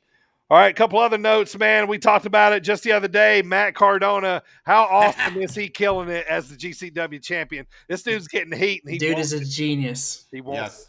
Unexpected genius. Yeah, it's great, man. Like He's he's going to make me buy GCW cards now. He's doing the most sports entertainment type of stuff to get super heat from the GCW fan base. He turned the GCW championship into a spinner belt. Into a spinner? Oh That's brilliant. That is absolutely good. brilliant. Did you see his new T-shirt? It says Deathmatch King, but it's him in the old Macho Man, Macho King outfit. Oh my God, that's amazing! So good, man. He's gonna get murdered, legitimately beaten up. He's gonna get Rowdy Piper threatened. Next time he wrestles, puts the title up, we got to watch it, man. Yeah, I agree. All right, so we talked about Charlotte and Nia. This match turned into a cat fight. These girls went at each other. It got stiff there, really stiff for a while. Real stiff. What are you guys' reactions on that, man? Yeah, so it could don't happen more. So, like we said before, Nia gave a pretty unsafe shot to Rhea earlier in the night. Yeah. That could have been a triggering factor. We know for sure after Nia didn't do the belly to back properly and just threw Charlotte to the ground and nearly made her land on her head and didn't take the bump with her like she's supposed to. No. And then, of course, we saw them come to blows right there in the ring. Like actual blows. But I'm thinking, so here's two things. They were just pissing each other off in the ring. Like Charlotte was getting pissed at Nia for being unsafe. There's one theory. Another one is Charlotte was pissed before the match and didn't want to put Nia over. It's her first match after winning the title. Yeah. Nia was the one no selling. That's true. And then it's just. Nia had a look on her face at the end of that, and I don't know whether she was going to blow literally out the top of her head or cry because she looked like that. Yeah, and the other theory going around the internet is, was it a worked shoot? No, this was not worked. She almost murdered Charlotte. They showed replays and she dropped her on her shoulder and head. Yeah, it's if Charlotte was any less trained, that girl's going on her dome. Right. But Charlotte knows how to land and how to roll so she can hit right. I think Charlotte was already pissed, and Yeah. that turned it up to 10. Why? I was taking some notes about this and texting AJ during my match about this. Here's a couple of the things I have.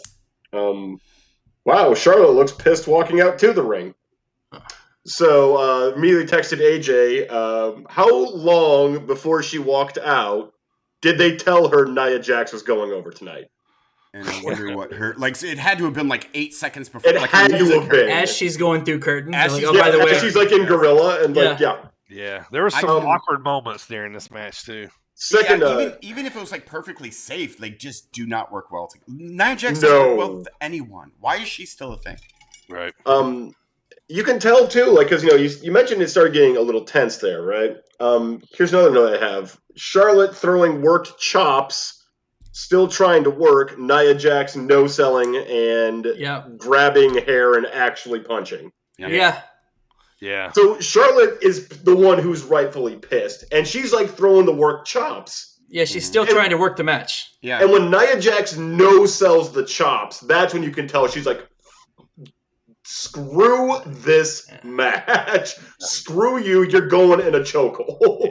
Yeah, some definite internal heat there. It was kind of wild to watch there for I was kind of gritting with my teeth I was too. It was uncomfortable. Yeah. Plus, so Wrestle Talk News did a list of all the people that Nia Jax has hurt. It's it's long. It's Becky, Shayna Baszler, Bailey, all Kairi these people. Sane twice. Yeah, Kairi Sane twice. All these people that she has hurt, and yet they're putting her over your women's champion right now. Why? I don't understand it.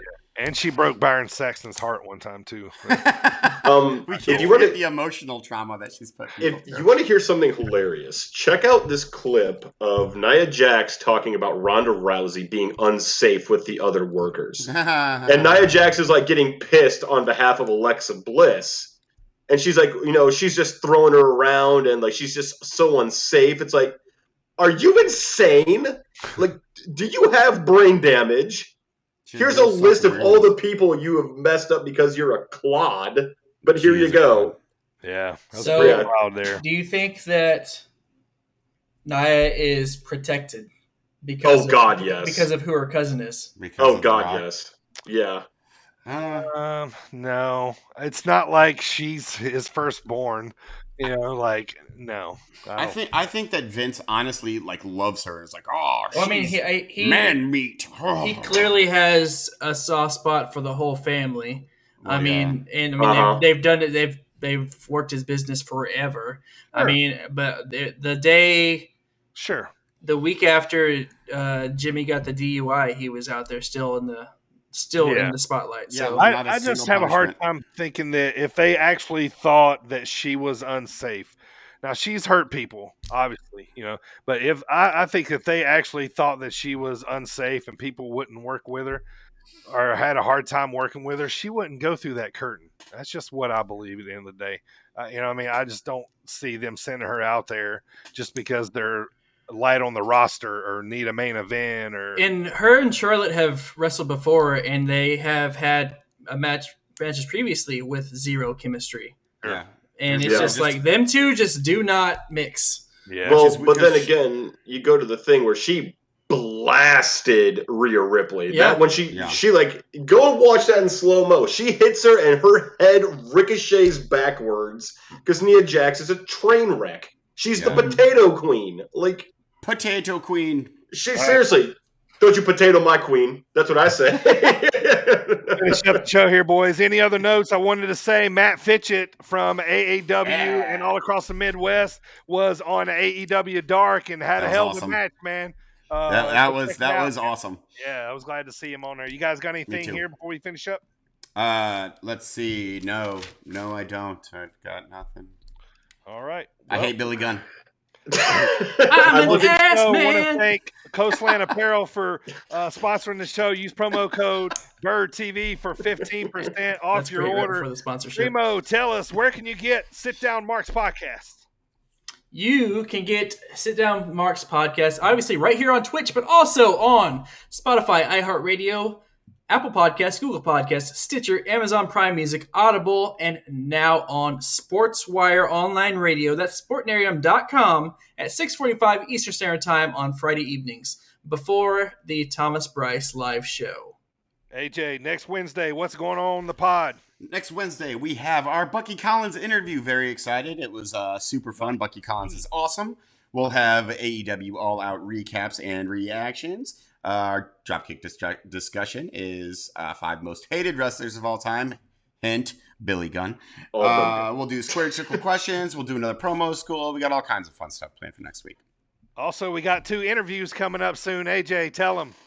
So one is one Mr. Tyler Outlaw. I'm siding with the ring announcers because they can't read his name, so I'm also going to call him Tyler. And then we have former WWE and NXT superstar that I'm not going to divulge the name of since I blew it last week. It's out there now. Tell him. Levi Cooper, a.k.a. Tucker. Tucky! Of Heavy Machinery, Big Tucky. He will be on the show in the coming weeks. It's going to be fantastic. Of course, we're professionals now, so we're going to conduct it in a professional manner and not mark out because we're nerds. So yeah, that's who we got. We have Trevor Outlaw and Bucky Collins, which we already did, and then Tucky, which very excited about. Interview on the show next week. We got Levi Cooper, as we said, a.k.a. Big Tucky. September the 13th, we'll have an interview with him, and then we'll be have Trevor Outlaw's interview for you later on in September. So that's going to do it for the show today. We want to thank Michael for being on the show, brother. Thanks for coming back, man. Well, thank you. My pleasure. Thanks for having me. Always a fun time talking wrestling with you gents. I have so many questions for Primo later. So Yep. I'm just going to start writing them all out in the Twitch chat for you. Like, Primo, answer all these right now. Answer these, yeah. All of them do it. He's got all night. Jerkosaurs. We'll see Michael back here sometime in October. We'll bring him here to talk a little Halloween Havoc with us at some point here. But want to thank you for being on the show. Thank you to my co-hosts, AJ and Primo here. So you're welcome. It's a great show there. Appreciate it. We'll see you guys next week for our September the 8th podcast of the top 5 most hated wrestlers and our interview with Bucky Collins. AJ, if you will, sir, indulge. You know what you can do? You can grab them cakes. Unless you're Billy Gunn, don't grab them cakes. The rest of you, grab them cakes.